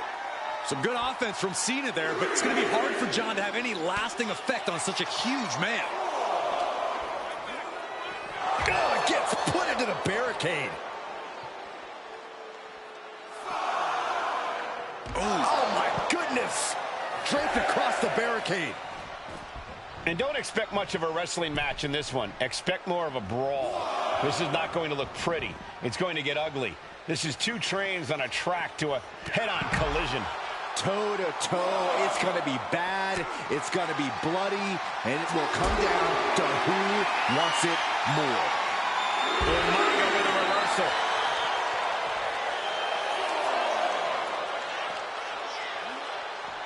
Rattling on announce desk. I don't know what's coming next, but it's not good. With authority. Gentlemen, no need for monitors right now. The fight on the apron. Are we heading towards a countout? I hope not. Suplex. Such a unique situation for the champion John Cena tonight. This could be the first time in Cena's career that he comes in as an underdog champion. And that's a credit to the challenger. From the top rope. What a Samoan splash.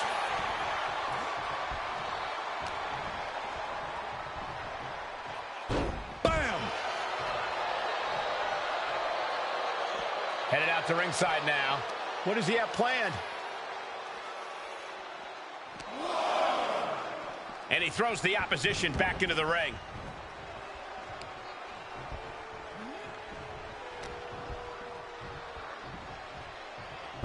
Oof. And let's remember this event last year, Byron. New Year's Revolution has not been kind to John Cena. He lost his championship a year ago at the same event. A mental hurdle Cena needs to overcome for sure. But the past is the past. I think John has a much bigger distraction in front of him right now.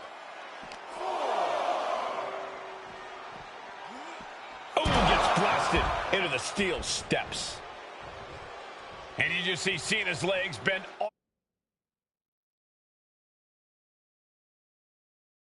awkwardly off the steel steps. Umaga really pinpointed a target with that attack. I don't know if it was strategic on the part of Umaga or just a result of his rampage, but either way, taking out Cena's foundation is going to sway the power advantage into Umaga's favor now. An uninterrupted surge against Cena here. Cena has no response for Umaga's savage and brutal offense.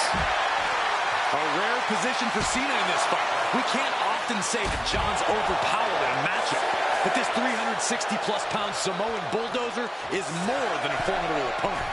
Listen, sometimes... From the top! Whoa, what a landing! That was just incredible hang time. Was willing to take the high risk to the outside, and it paid off big time. A reversal! He saw that coming.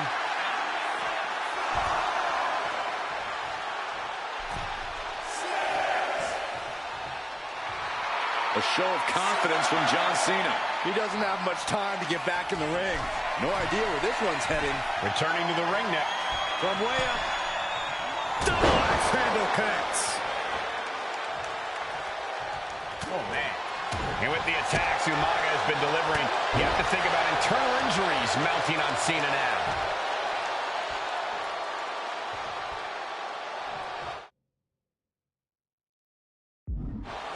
And just in time, he gets out of there.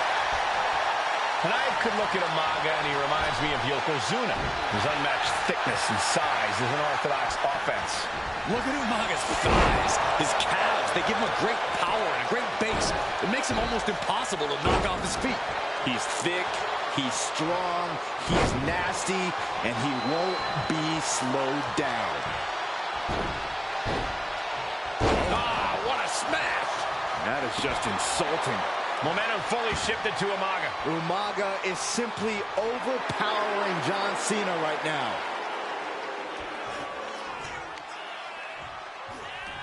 Vice-like grip on the trapezius muscle. This is terribly painful. And Umaga, of course, coming from a very rich heritage. Some of the greatest athletes in any sport come from the Samoan heritage. Umaga's aggressiveness can be traced back to his bloodline. When you're fighting a Samoan, you are battling a tough, scary human being.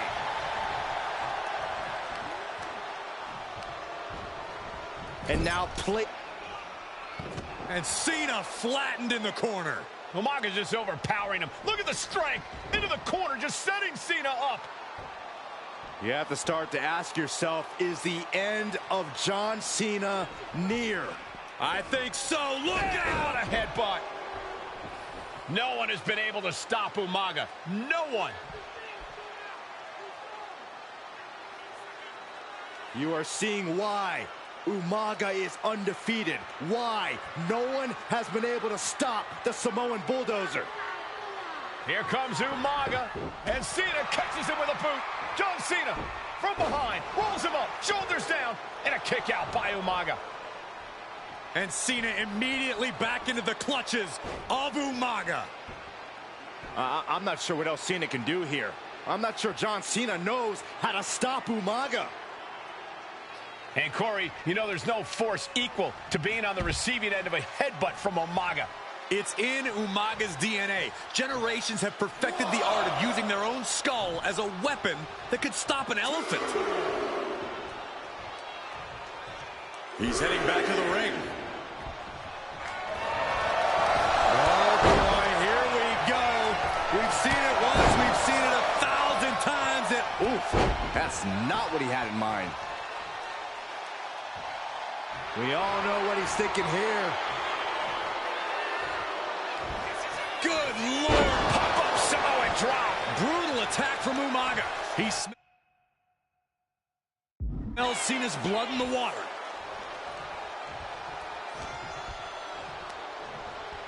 Pulled in for a belly-to-belly.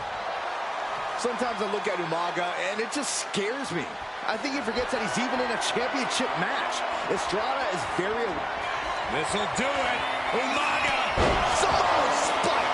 We might see a new champion. Here's the pin. Kick out. The champion stays alive. I knew it would take more than that to put the champ away. But just how much more is needed? The end could still be right around the corner. And now the Samoan Bulldozer are going to have to dig a little deeper to close this one out.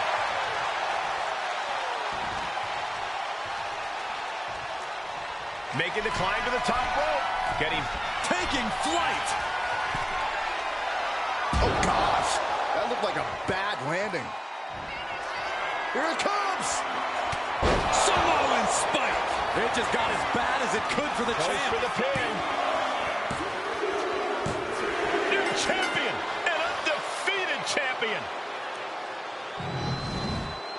Here is your winner, and the new WWE Champion! This proves it. Truly no one can withstand Umaga. The Samoan Bulldozer has wrecked his way straight to the WWE Champion.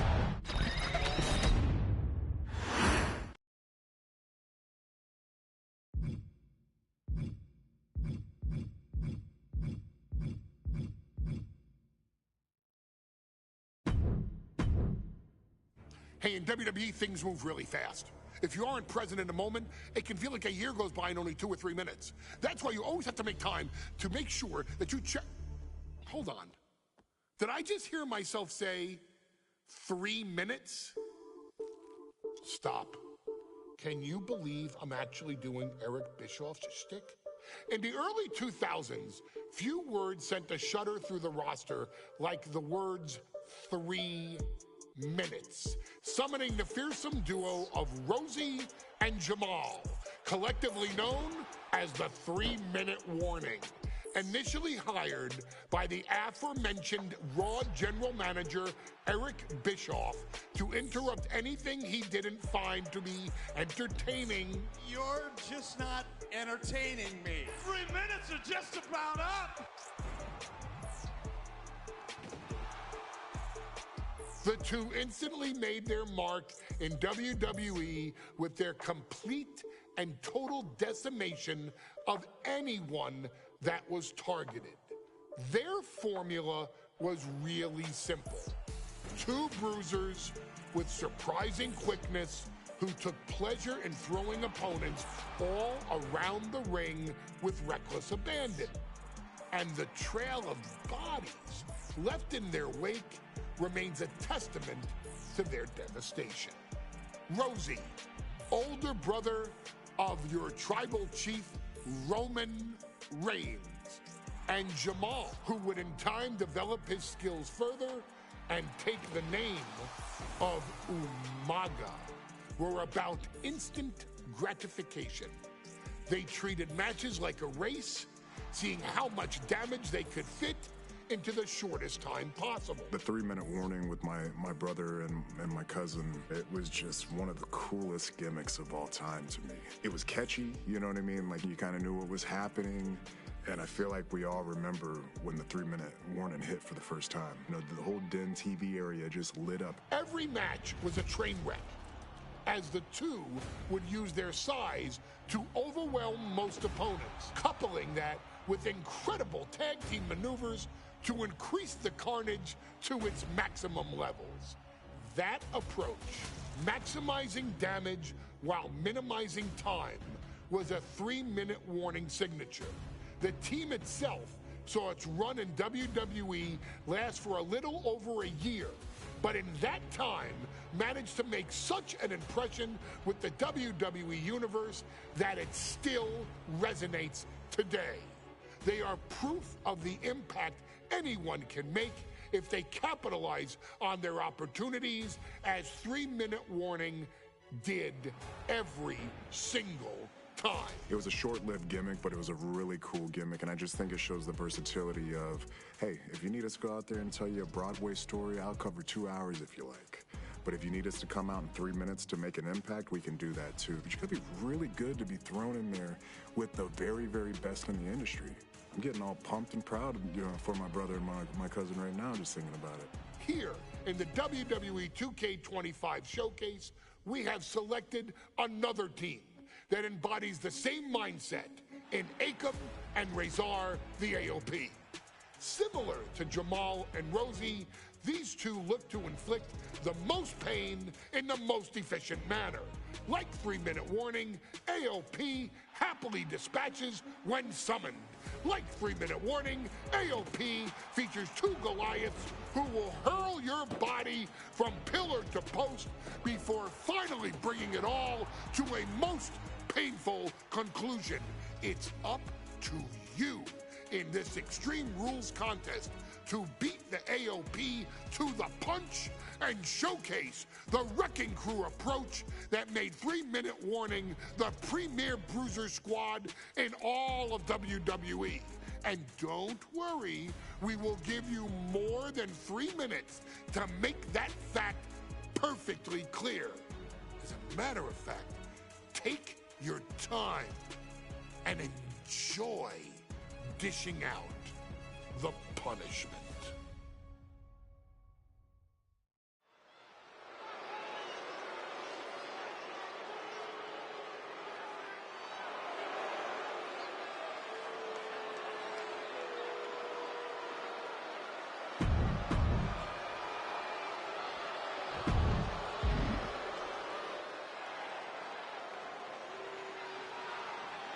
And guys, the authors of pain now have 3 minutes.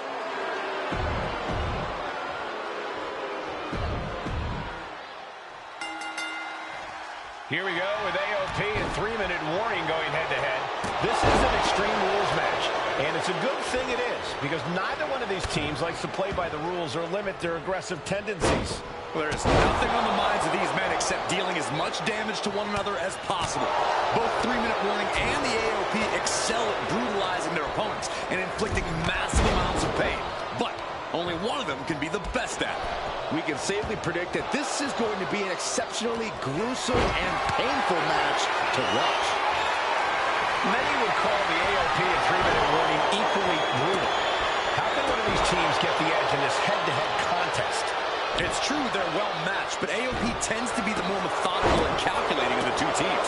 If AOP can get control of the pace and smother 3-minute warning's chaotic in-ring style, they'll be in a position to win this. Man, Rosie and Jamal, Akam and Razor representing the biggest on the top. Oh, look at his aggression, just pure brutality. Here he goes for the win. And he breaks the count quickly. Staying in this one. No matter who you are, when you crashed on the floor, a searing pain races through your body. Ripping at the eyes.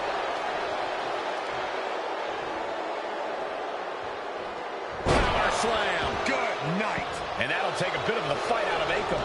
Jamal putting his bad intentions to work. Oh, stomping away. His body is showing the effects of this match. Yeah, Extreme Rules matches eventually take their toll on everyone.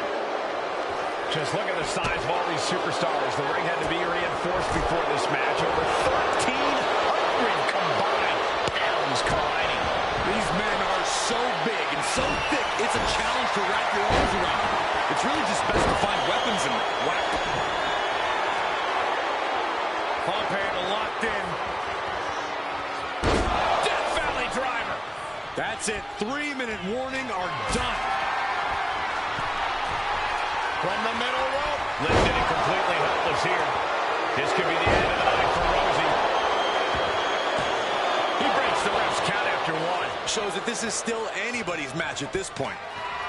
He's got that sledgehammer. I don't know why he's wasting time. And another. Watch for the hardcore style of 3-minute warning. Both of these men are from the hood, so to speak. Grew up in the streets, brought up to be tough. Rosie and Jamal have a rough tenacity. A duo that couldn't care less about headlocks. They're just all about beating the hell out of you. 3-minute warning's thug-like tactics need to be respected. Rosie and Jamal only care about one thing, and that's the winner's purse. A manager grabbing anything from under the ring is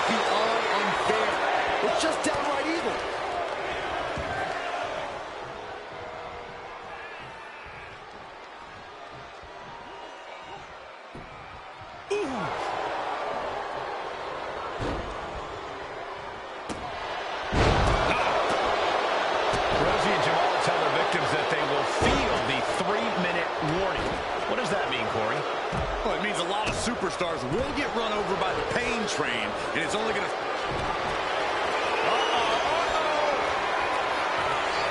Turns that away. On the apron, dribbling the opponent's head like a basketball. Forearm just raking across the face. Nasty kick to the face. Forget it. AOP just fell to their demise. Oh, and his aggression, just pure brutality. Easy. He's thinking the steel chair is just what he needs to wreak some havoc here. Oh my God, a steel chair! Pay special attention to Rosie in this matchup. 6'5", 375 pounds. The man can run a 40-yard dash in 4.8 seconds. This guy is a pure athlete. Rosie played high school football with a legendary running back before playing college ball in Hawaii. Imagine being pancaked by the force Rosie brings. Drops the hammer right on the lower back. Rizal looking powerless to every attack. AOP has no answer for the havoc coming from 3-minute warning. Into the Samoa drop. Incredible. We knew this would be a grueling and punishing match, but AOP and 3-minute warning are exceeding all expectations. Just grounded and pounded. Oh, great wherewithal there. Back into the ring now. Waist lock. Able to counter. Look at fighting out. Big right hand. Clothesline. This is a whole new level of chaos and brutality. Soaring. Splash. 3-minute warning might just be done messing around. Rosie now into the cover. Rosie and Jamal survive Extreme Rules. Here are your winners, Rosie and Jamal. 3-minute warning. Gotta give it up to 3-minute warning. In a contest between two of the most badass squads we've ever seen, they were the tougher competitors. Yeah, but AOP certainly made 3-minute warning earn this win. Just think about all the carnage we witnessed here tonight.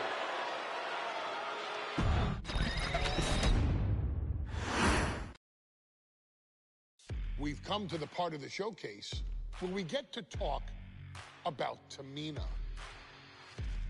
Ever since walking in WWE, shoulder to shoulder with the Usos, Tamina's alliance with this dynasty has never been in question.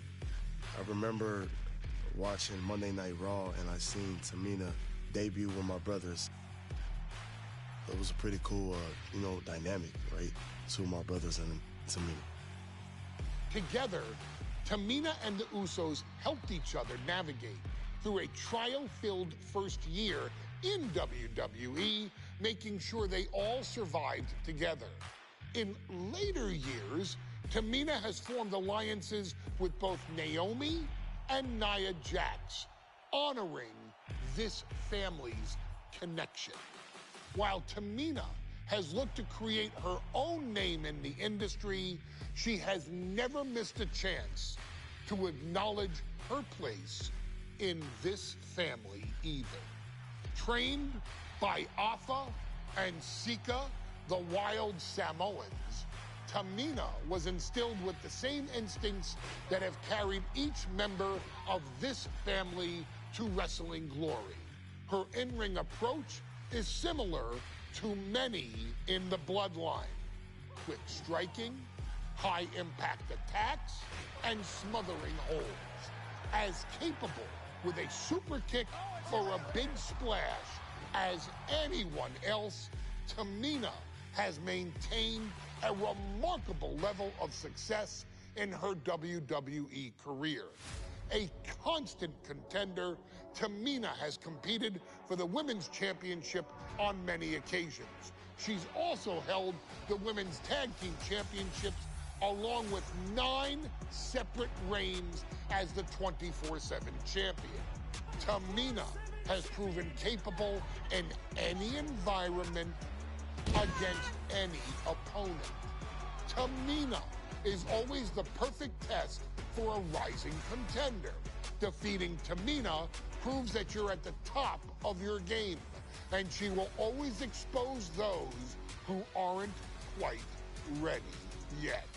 Taking her lightly is the easiest way to book your visit to the local medical facility. Tamina has taken part in many memorable moments, but in the 2K25 showcase, we're going to give you the chance to make history. In the first ever women's Money in the Bank match, Carmella, of all people, would walk out victorious after letting someone else do all the work.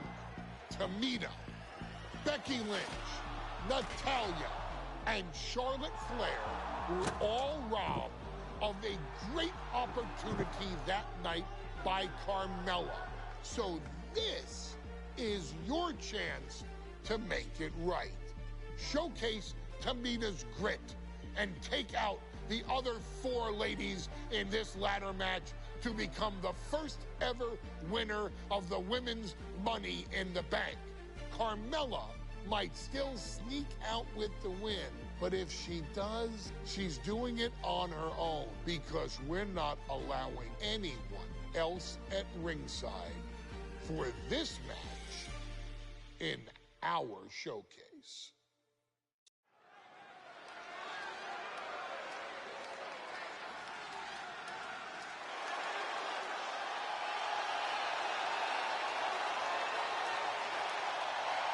We are making history tonight here in St. Louis, the first ever women's Money in the Bank ladder match. The following is the first ever women's Money in the Bank ladder match. Introducing first, from the Queen City,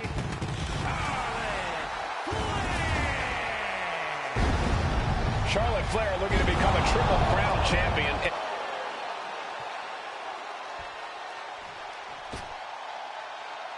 And Byron, Becky Lynch with a very astute point. I rip off arms. You can't exactly climb a ladder with no arms.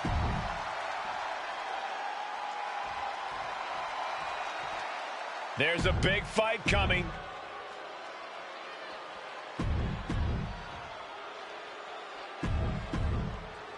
This new generation of female superstars are providing yet another milestone moment here.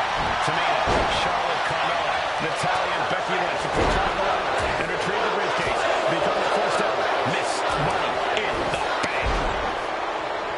And looking at the playing field,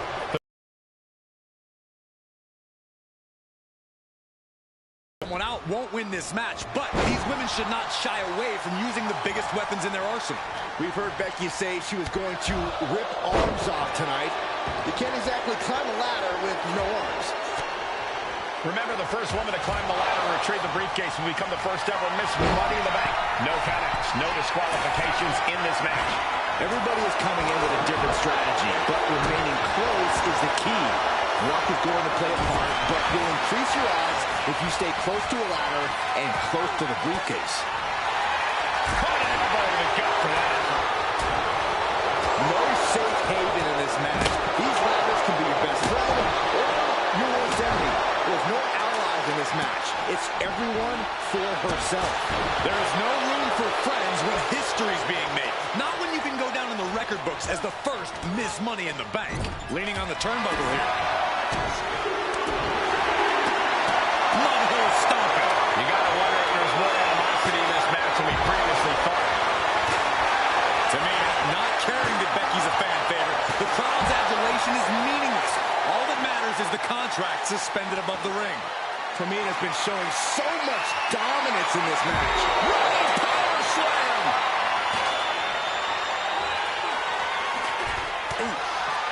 Three second-generation superstars competing in this match. Carmella, Charlotte, and Tamina. And Natalya, of course, a third-generation superstar. Women bred for these kind of moments. Any of these women will add a significant chapter to her legacy if she can become the first Miss Money in the Bank. The crowd is going absolutely crazy right now. They know this could be it. Tossed back into the ring. The damage is starting to affect her. Carmella showing she can be a brutal competitor on that exchange. Big right hand.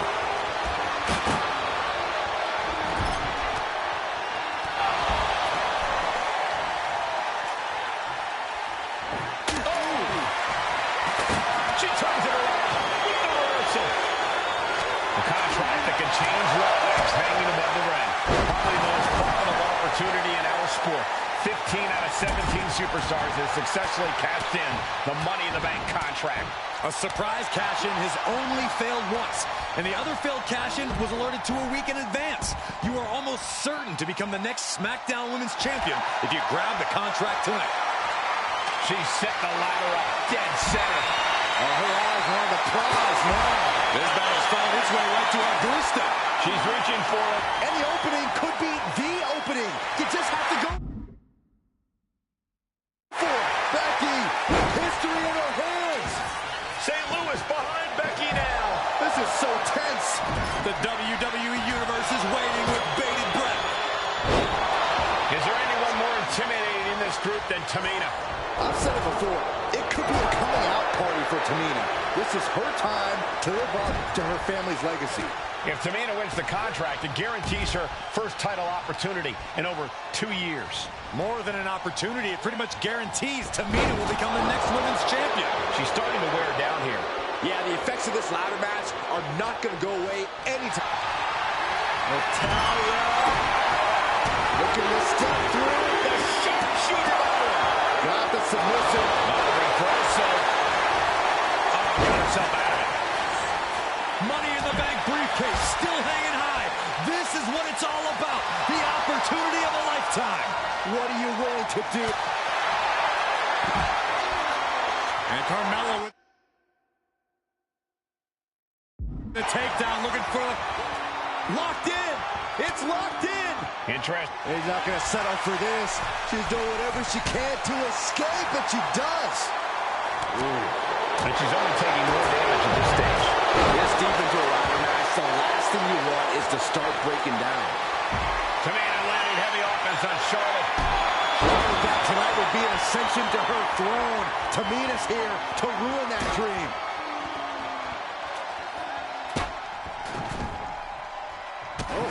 Automatic. Watching the wrist. Look at this. Charlotte turns it around. And once again, she's put on the back foot. Yeah, but when ladders are part of the match, you really can't expect anything less. Oh, man, she finds a hard landing on the outside. Absolutely no telling what's underneath the ring tonight. If you're going to grab a kendo stick, you better be prepared to use it. Oh, man. Hands on, but can't quite grab it. Every second up there is allowing the opposition to recover. Better hurry.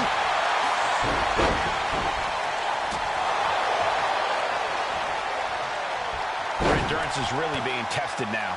Yeah, but when ladders are part of the match, you really can't expect anything less. Tamina sidesteps that.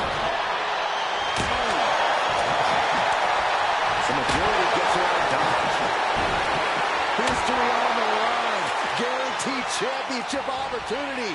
Nothing but carnage happening in this one. 5 women fighting for their key to destiny. Willing to go through hell for it. Setting up the ladder. This could be it. Head up that ladder. Center of the ring. She's stretching, but can she get a grip? It's just a matter of time now. No room for error on top of the ladder. Carmella trying to snatch the contract. History in Mella's hands. Just finger.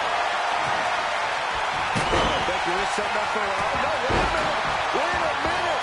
There it is. Disarm her. Disarm her. Disarm her. And she lets go of the hold. Maybe she didn't like the leverage or grip she had on that submission, Cole. She wants to take this thing to the outside.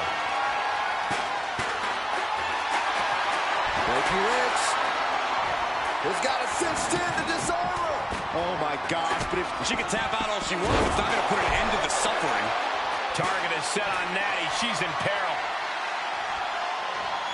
Now Carmella. Natalya's night could have just ended right there. She might not be in any condition to climb a ladder. Nasty chop delivered by Charlotte. followed by natural selection. The Queen has put an opponent in the dirt, and now the ladder to... Let's go over submission hold. Not sure what she's got planned here. Ladder set right in the middle of the ring. Starts to climb, but needs to move quickly. Taking a risky... No. A huge swing and a miss. The human body's not made to endure a crash like that. And now Tamina sent ringside. She's headed to the outside. No threat of count out here.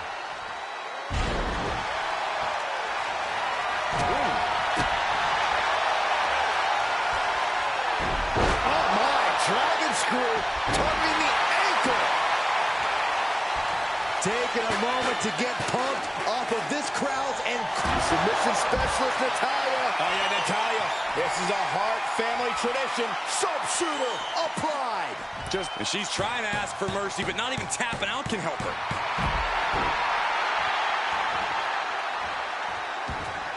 Up the ladder now. Let's see if this is right for the picking. Another damaging attack on Carmella. It is crucial for Carmella to fight through the pain right now. Seems to be struggling a bit up there. Yeah, sweaty palms making this difficult. The prize is literally there for the taking. Oh, scattered that one. Powerful contact by Tamina. Ooh, what a forearm club. Went after the head and neck again. Maybe trying to rattle the opposition's balance. And we can't overlook how devastating that DDT was. Middle rope forearm on point.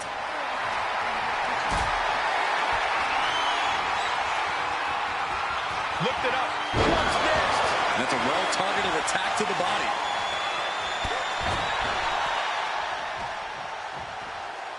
Nice reversal by Charlotte Flair.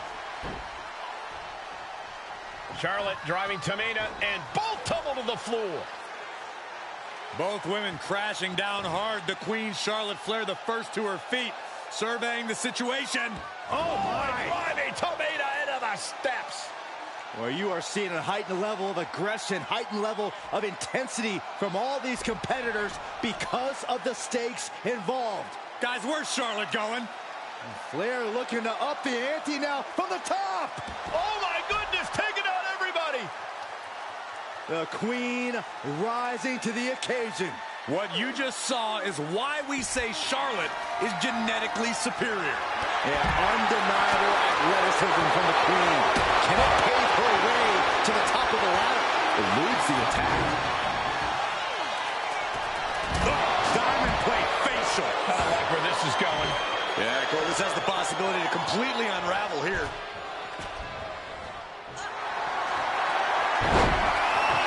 And Carmella with a takedown, looking for the call of silence. Submission locked in, but and look at her giving up. She's quitting, but it doesn't save her from the hold here. Big headbutt to the guts.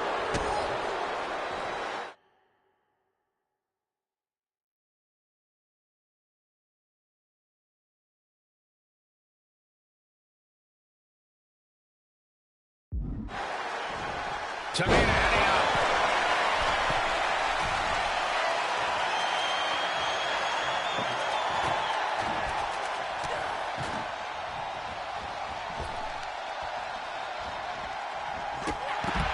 Elbow thrown to break up the maneuver. Oh, right to the throat.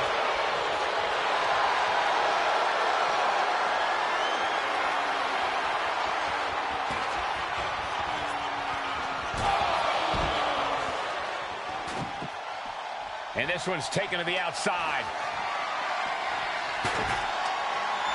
A demeaning gaze painted on Flair's face.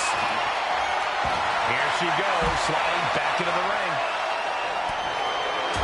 Letting her opponent know she's more than ready. And she's positioning the ladder perfectly in the center of the ring now. Climbing up, using her time to go for the win. That cannot be what that table was meant for. Reaching. So close to victory. Is this the right time? Is this the career-making moment? She's almost there. Could have been Natalya's night here at Money in the Bank. It's within arm's reach.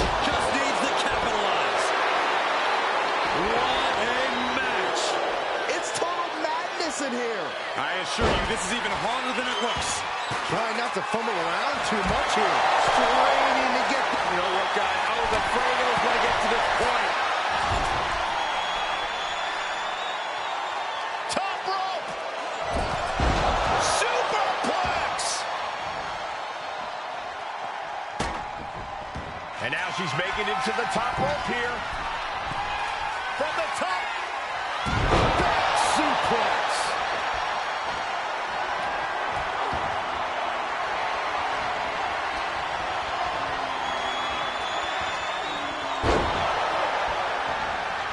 Sharked right out of the ring.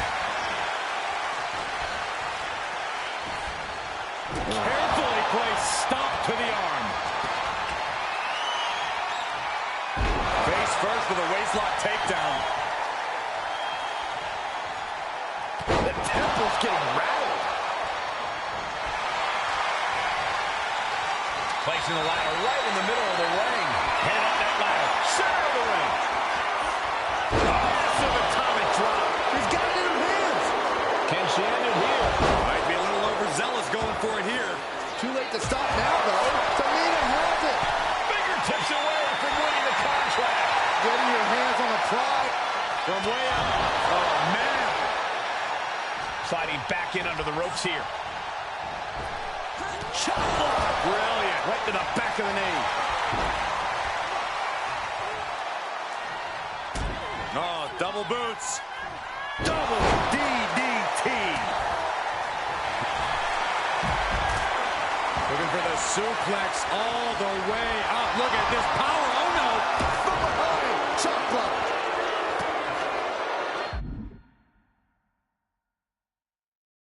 Drop at the ladder. Ouch. Look at this. She's going for her destiny, guys. But she better hurry. She doesn't have much time. And that attack to the head. No doubt rocked her a bit. Climbing up. But is there enough time to go for the win? Oh, my goodness. Ladder set right in the middle of the ring. Starts the climb, but needs to move quickly. Full focus on obtaining the prize. Slow and steady won't win the race in this situation. This is her chance. Getting it down is proving to be... What brings down the briefcase? The first Miss Money in the Bank. Your winner of the month. Charlotte, Becky Lynch, Tamina, Carmella, Natalya, all with a chance to make history. All with the opportunity to be called the first ever Miss Money in the Bank. The revolution that became an evolution only continues in the women's division. One of these women will climb the ladder and earn the opportunity of a lifetime. Such a dangerous setting for all these superstars. Ladders are everywhere. Each competitor is only limited by their imagination. Your head has to be on a constant swivel. Ladders will be used as weapons. Anything can happen. Uh-oh. She could be setting up for a submission here. No safe haven in this match. These ladders can be your best friend or trying to show how bad she wants to stay in this match. Lynch responds. Oh, no. And a reverse DDT. Fall-away slam into a kip-up. Big forearm. And she heads out to the floor. Obviously was in need of a breather.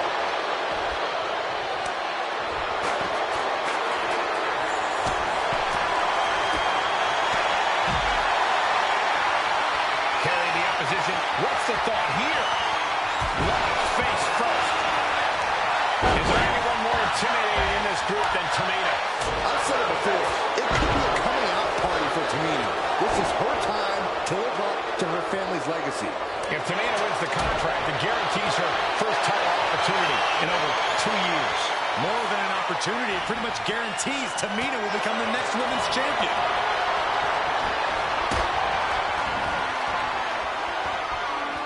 Right across the larynx.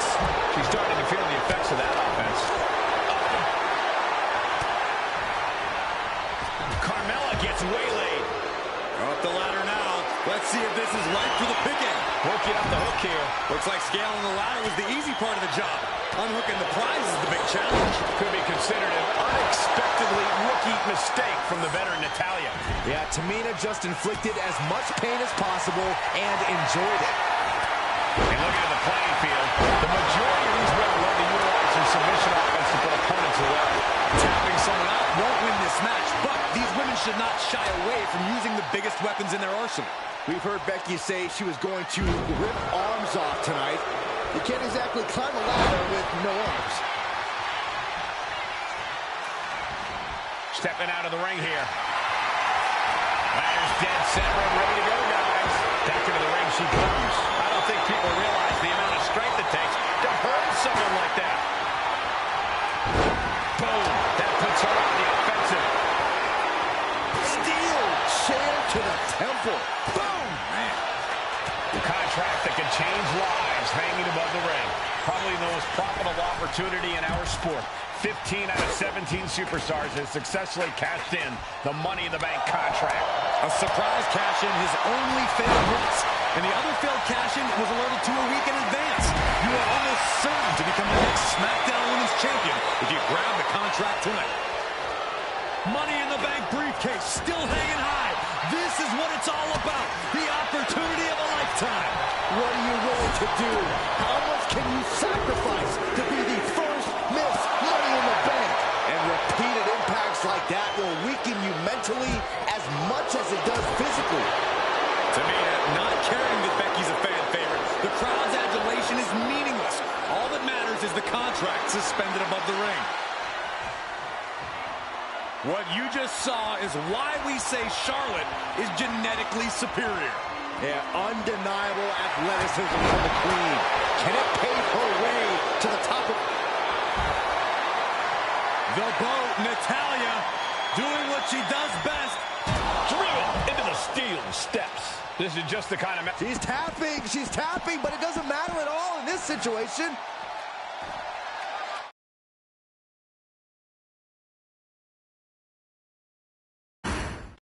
This new generation of female superstars are providing yet another milestone moment here. Tamina, Charlotte, Carmella, Natalya, and Becky Lynch are going to climb the ladder and retrieve the briefcase. Become the first ever Miss Money in the Bank. No safe haven in this match. These ladders can be your best friend or your worst enemy. There's no allies in this match. It's everyone for herself. There is no room for friends when history's being made. Not when you can go down in the record books as the first Miss Money in the Bank. And she's out of the ring. Remember, no countouts in this one. The proverbial mud hole has been stopped, and now it's time to walk it dry. Tamina not caring that Becky's a fan favorite. The crowd's adulation is meaningless. All that matters is the contract suspended above the ring. Tamina has shown so much dominance in this match. Remember, the first woman to climb the ladder and retrieve the briefcase will become the first ever Miss Money in the Bank. No countouts, no disqualifications in this match. Everybody is coming in with a different strategy, but remaining close is the key. Luck is going to play a part, but you'll increase your odds if you stay close to a ladder and close to the briefcase. Time is your enemy here. I just don't know if there's enough of it to get it down. The longer this goes, the more likely we can see a hard crash back to the canvas. Oh, sweet. Nicely done. And looking at the playing field, the majority of these women love to utilize their submission offense to put opponents away. Tapping someone out won't win this match, but these women should not shy away from using the biggest weapons in their arsenal. We've heard Becky say she was going to rip arms off tonight. You can't exactly climb a ladder with no arms. Setting the ladder up in the center of the ring. Almost touching the prize at this point. She's reaching up and trying to unhook it as fast as she can. Maybe this isn't a good position to go for it. That certainly seems to be having trouble up there. Trying her best to fight out harm's way. No respect being shown whatsoever with those stunts. 3 second-generation superstars competing in this match. Carmella, Charlotte, and Tamina. And Natalya, of course, a third-generation superstar. Women bred for these kind of moments. And any of these women will add a significant chapter to her legacy if she can become the first Miss Money in the Bank. It's going to take some time, but you got to just keep...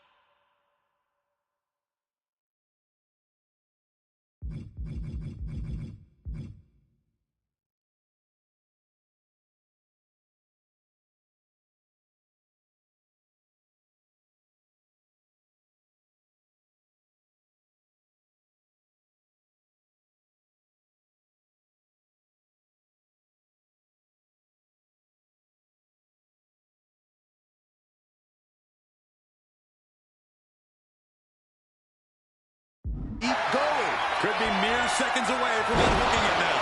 Gentlemen, we are about to witness a career-defining victory. Getting to the top rope here. From the top. But now to Natalia. From ring post to ringside, risking it all paid off. Taking this fight back into the ring. And she's positioning the ladder perfectly in the center of the ring there. Headed up that ladder. Center of the ring. This is the chance. Could be the only one. This is a risky play, but could be the only opportunity on match. A contract that could change lives hanging above the ring. Probably the most profitable opportunity in our sport. 15 out of 17 superstars have successfully cashed in the Money in the Bank contract. A surprise cash-in has only failed once, and the other failed cash-in was alerted to a week in advance. You are almost certain to become the next SmackDown. What you just saw is why we say Charlotte is genetically superior. Yeah, undeniable athleticism from the Queen. Can it pave her way to the top of the ladder? Take down to the mat. Wall bridging. Man, that's... Tamina's abs Desperately trying to find a way out, and she does.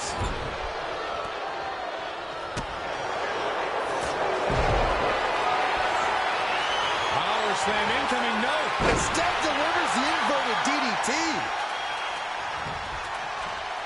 Up and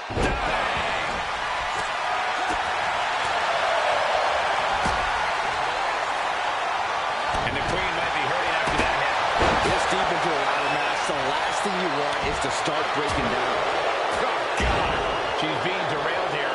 And all of this pain and discomfort will make ascending a ladder very challenging. Big time power slam. Rolling up the announce table. This isn't going to end well. Climbing up, but is there enough time to go for the win? Needs to move quick here. This might be her chance. the whole match is literally in the palm of their hands. Tamina might have it here. Are we about to see the first Miss Money in the Bank? This is where steady nerves are a necessity. So close. Has to go faster. No telling what she'll find under the ring here. If you're looking to cause quick, sharp damage, you can't go wrong with the kendo stick. The action spilling out to an unannounced desk. Natalya knows exactly what she's doing, and it is not good for her opponent.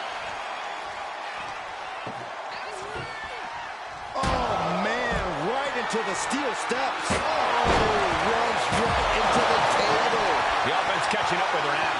My beautiful Carmella looking to push the advantage after that. She has no idea where she is right now, and it is a... From the middle rope, Tamina gets out of harm's way.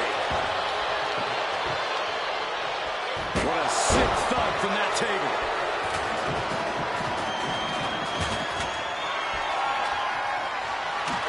Here we go. Ladder set up in the middle of the ring.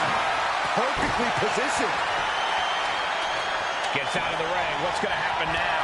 And Lynch got caught that time by some hard-hitting offense. This deep into a ladder match, the last thing you want is to start breaking down. And now Tamina sent ringside. Now bringing her fury to ringside. Ladder set right in the middle of the ring. Starts to climb, but needs to move quickly. Look at this. Going to the top rung. You gotta do what you gotta do. Oh. Money in the Bank briefcase still hanging high. This is what it's all about. The opportunity of a lifetime. What are you willing to do? How much can you sacrifice to be the first Miss Money in the Bank? She's heading out of the ring. Counts are not a factor for her. guarantee that chair was not going to be used as it was designed for. Up to the electric chair, down for the drop. Single leg drop kick.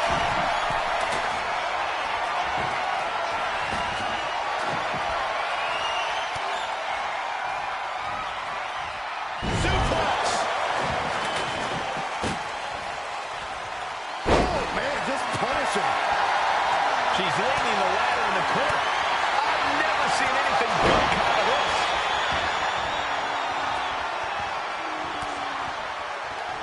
History on the line. Guaranteed championship opportunity. Nothing but carnage happening in this one. 5 women fighting for their key to destiny. Willing to go through hell for it. Utilizing the unforgiving steel of the ladder. Ladder's in position. Gonna make the climb. Gonna try and unhook it now. Victory is literally within reach. Hands must be shaking up there, making it difficult to capture glory. She's come too far to come up short now. Just yank it down. He's coming to the beginning of the end. And Lynch showing there's still quite a bit of fight left in her. Yeah, Becky has seemingly had an equal or... She decides to just let go, but why let go of the submission? Not a strategy we often expect to see. Launched right out of the ring.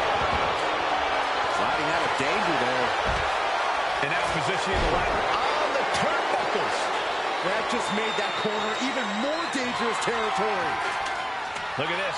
She's going for her destiny, guys.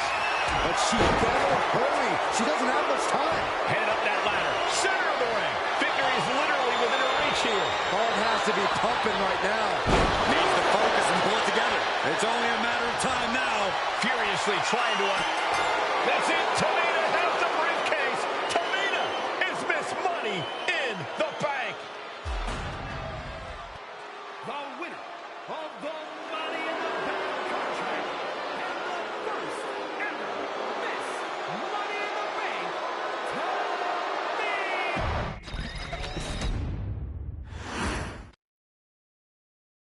Any member of this family that enters the professional wrestling business knows about the expectations that are going to be on their back. They know about the prestige that their very name carries. They know that those who came before them have accomplished so much. Bearing the weight of those legacies can prove to be way too much for almost anyone. But that was never the case for Jimmy and Jey Uso. Jimmy and Jey Uso looked to be stars from the very start, constantly evolving their look, style, and offense as they progressed in their careers. Face paint and war dances would fade away, and the two would embrace the day one-ish mentality, looking to punish opponents and send them to the Uso Penitentiary. The Usos are 8-time WWE Tag Team Champions. The Usos have main evented WrestleMania after initially fighting for a mere spot on the card. The Usos were the premier team of the 2010s. The Usos are the greatest team of all time. Jimmy and Jey are poetry in motion, each knowing what the other is looking to do next, each using every bit of savvy they gained growing up in professional wrestling to keep their edge. And sure, in recent years, it's been difficult between the two. Jimmy did cost Jey his match at SummerSlam against your tribal chief, Roman Reigns. After months of the anger building between the two, Jimmy and Jey ended up as the first two entrants in the 2024 Royal Rumble match, bringing things to a head. But even that moment wasn't enough to settle the issue, and so they would fight again at WrestleMania 40. Jey Uso truly became main event and found his inner Yeet. even adding another tag team championship with Cody Rhodes as his partner. As your wise man eventually would suffer as well, Jimmy found himself betrayed by Solo Sikoa bloodline. When Jimmy and Jay are a tag team, they are pure art. They are the reason for the resurgence of tag team wrestling's popularity over the last 15 years. And perhaps, oh, perhaps, their grandest moment came during the 2017 Hell in a Cell, when they would lock horns with perhaps their greatest opposition ever, The New Day. From July to October of that year, the SmackDown Tag Team titles would change hands 4 times between the two teams, both looking for ultimate bragging rights. The Usos' connection as twins always gave them an upper hand with most teams. But the New Day had their own trick, utilizing the Freebird rule to allow any 2 of the 3 members to compete in any match. Jimmy and Jay could never know for sure who the opponents would be, with a different game plan needed for each iteration. With nothing clearly settled after 4 months, the New Day would offer to defend inside Hell in a Cell, and the Usos gladly accepted. We've seen the Usos showcase tag team wrestling at its most beautiful. Now we want you to showcase the brutality that exists within Hell in a Cell. Big E and Xavier Woods are going to use everything at their disposal to take you down. But you've been down since day 1.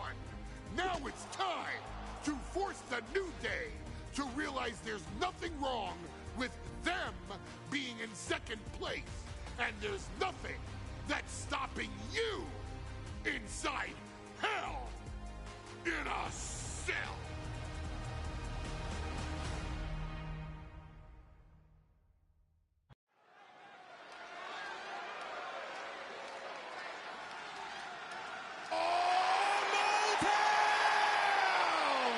Don't you dare be sour! Clap for your world-famous 4-time champs and feel the power! Are you prepared to kick off Hell in a Cell with the 4-time Tag Team Champions?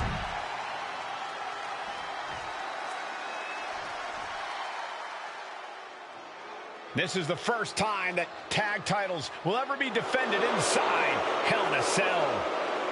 And at a combined weight.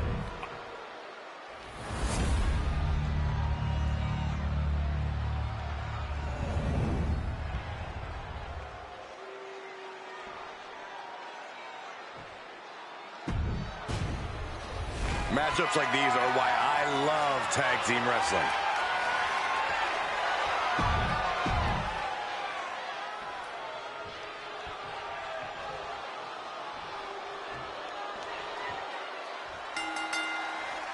The cell door is locked.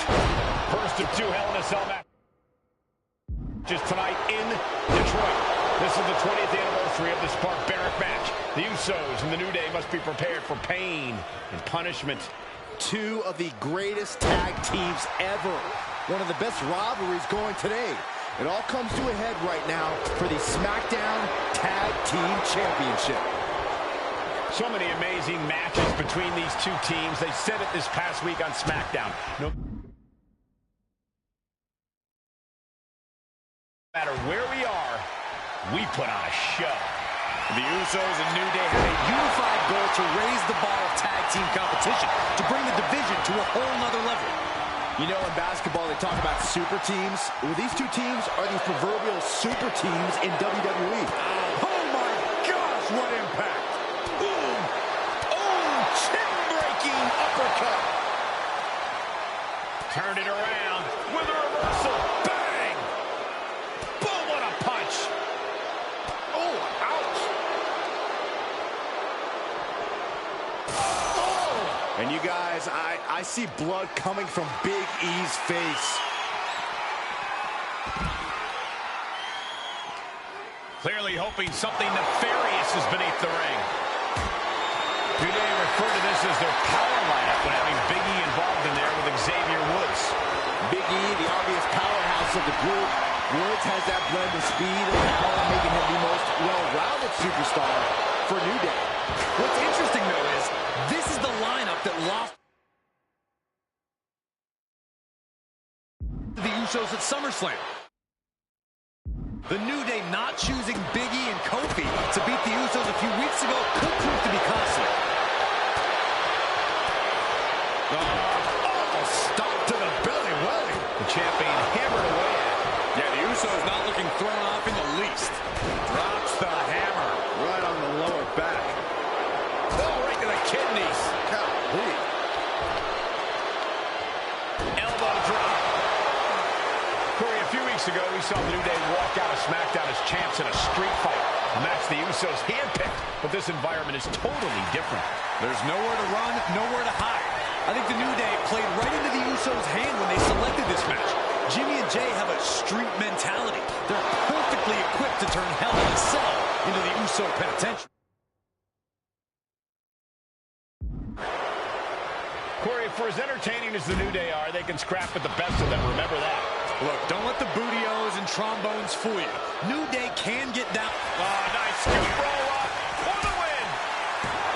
The challenger's able to kick out. All the punishment he's taken, and yet he's still in this match? Boom, what impact. And the fight.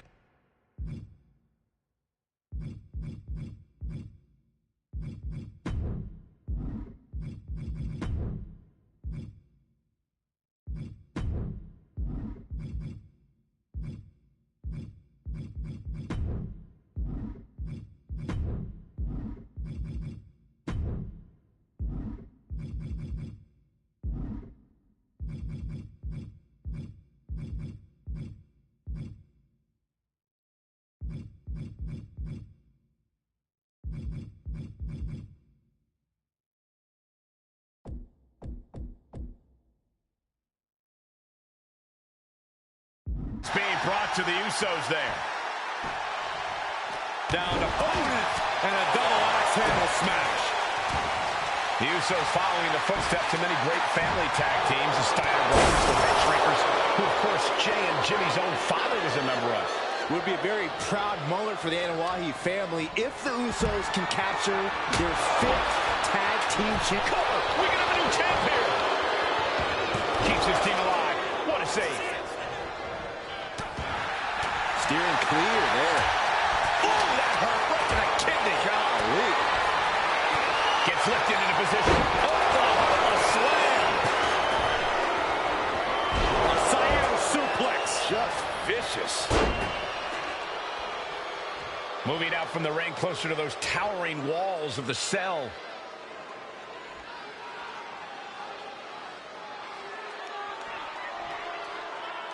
And goes back into the ring here. Usos and New Day going at it inside Hell in a Cell, and Jey Uso set outside the ring, and now the New Day on the attack. Big E, as aggressive as I've ever seen him here tonight. And Xavier Woods now with toys, kendo sticks in hand. And it's about to get more aggressive, more vicious, more barbaric.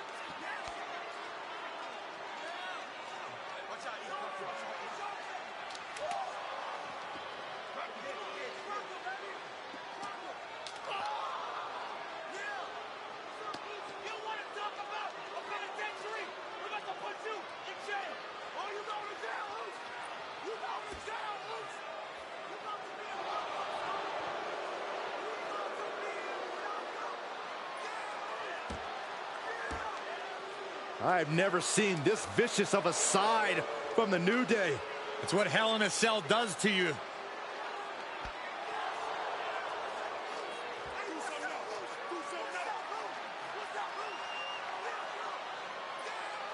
Oh, now with the kendo sticks, Xavier Woods unloading.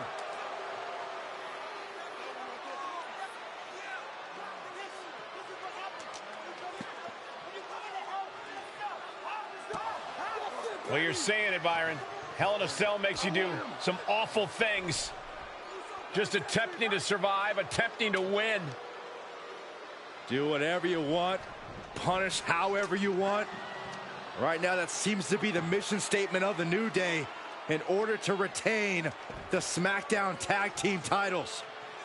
And that's what it's about, proving you're the best in one of the most insane environments in WWE today. The New Day have just changed the...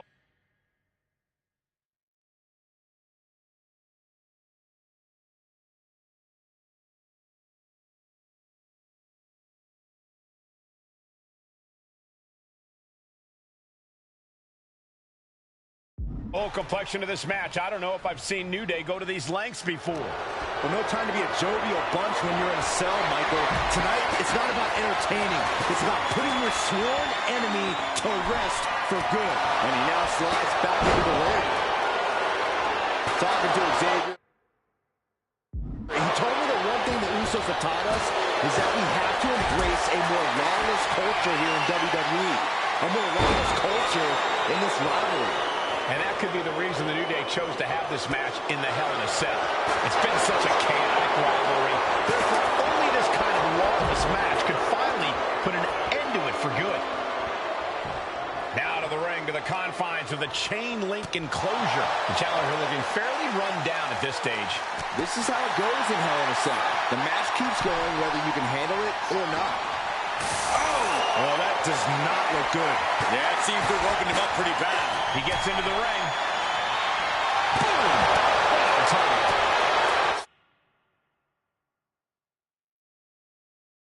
Swing on sight and don't stop swinging till it's over. The Usos being relentless in their punishment.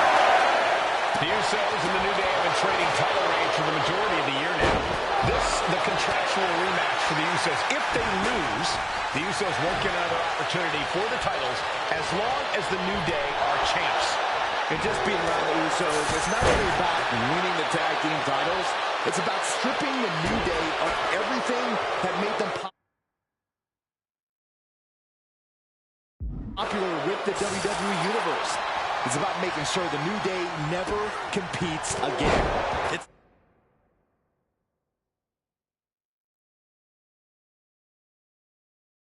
never been just about the title, Saxton. It's about these two teams wanting to claim supremacy for themselves. And his head was once again the target.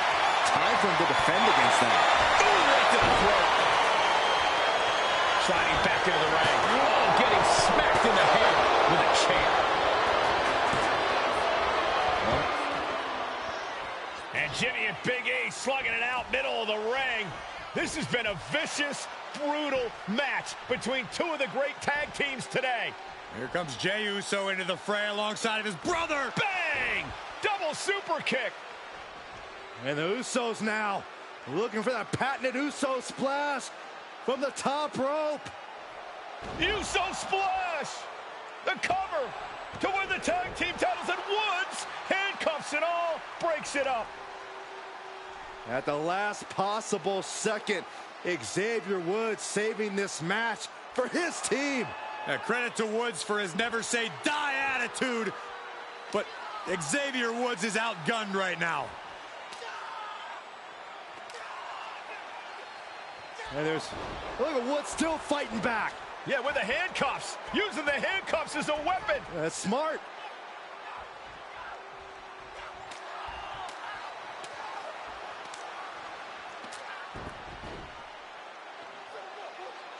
And Woods now down. And trying to still fight back. What heart from Xavier Woods. That heart may not have much more fight left. Jimmy and Jey back up to the top one more time. Uso splash in stereo. The cover. The Usos win the tag team titles. Here are your winners and the new SmackDown Tag Team Champions, the Usos!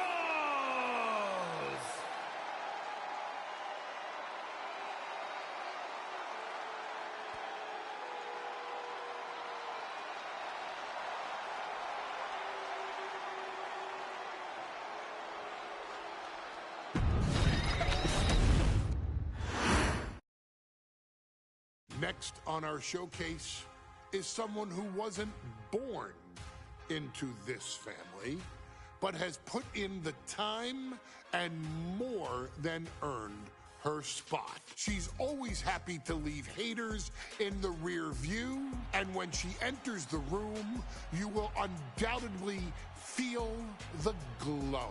Of course, I'm talking about Naomi, who many of you may know has reigned as Jimmy Uso's wife and queen for over 10 years. There's the old saying that behind every good man is an even better woman, and this could not ring more true than Naomi, who I will say is an absolute treasure.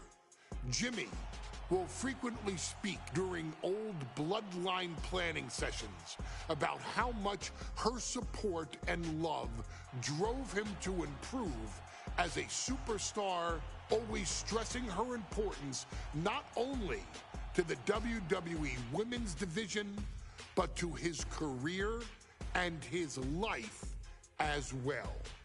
In the ring, there is no denying Naomi's skills.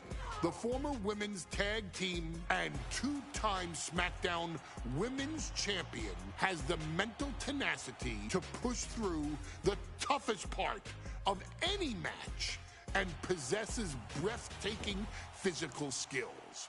Naomi uses her dancing background to constantly innovate with her offense, resulting in some of the most beautiful moves you will ever see, unless you're on the receiving end of them. Naomi is an inspiration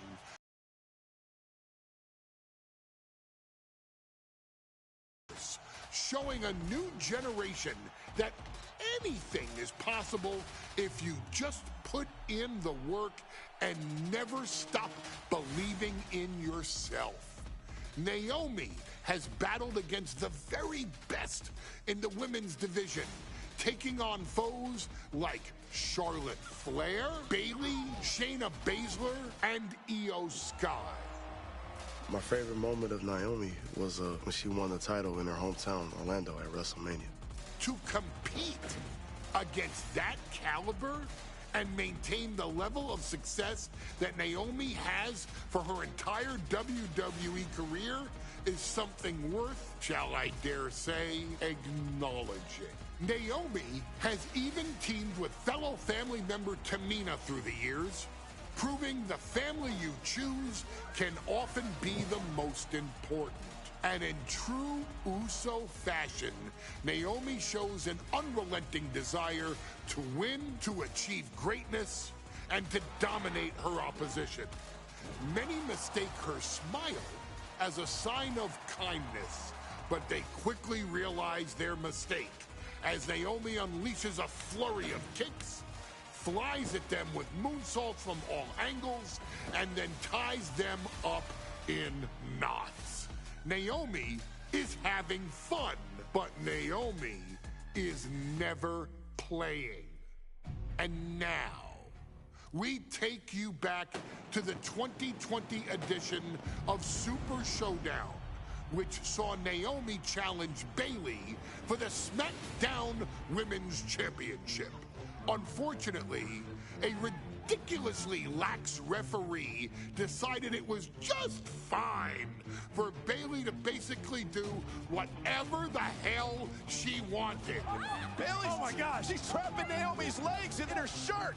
And Naomi wound up suffering an embarrassing loss after Bayley used wardrobe to her advantage. Well, Bayley, we can pretty much guarantee that trick won't work again. This is your chance to help guide Naomi to a third SmackDown Women's Championship, and to do it by defeating one of the greatest competitors WWE has ever seen. Your wise man has nothing but respect and admiration for Bayley's abilities, but those abilities are eclipsed by Naomi's extraordinary trinity: smarts, strength, and aerial attacks that should give all of you everything you need to get the win and the title.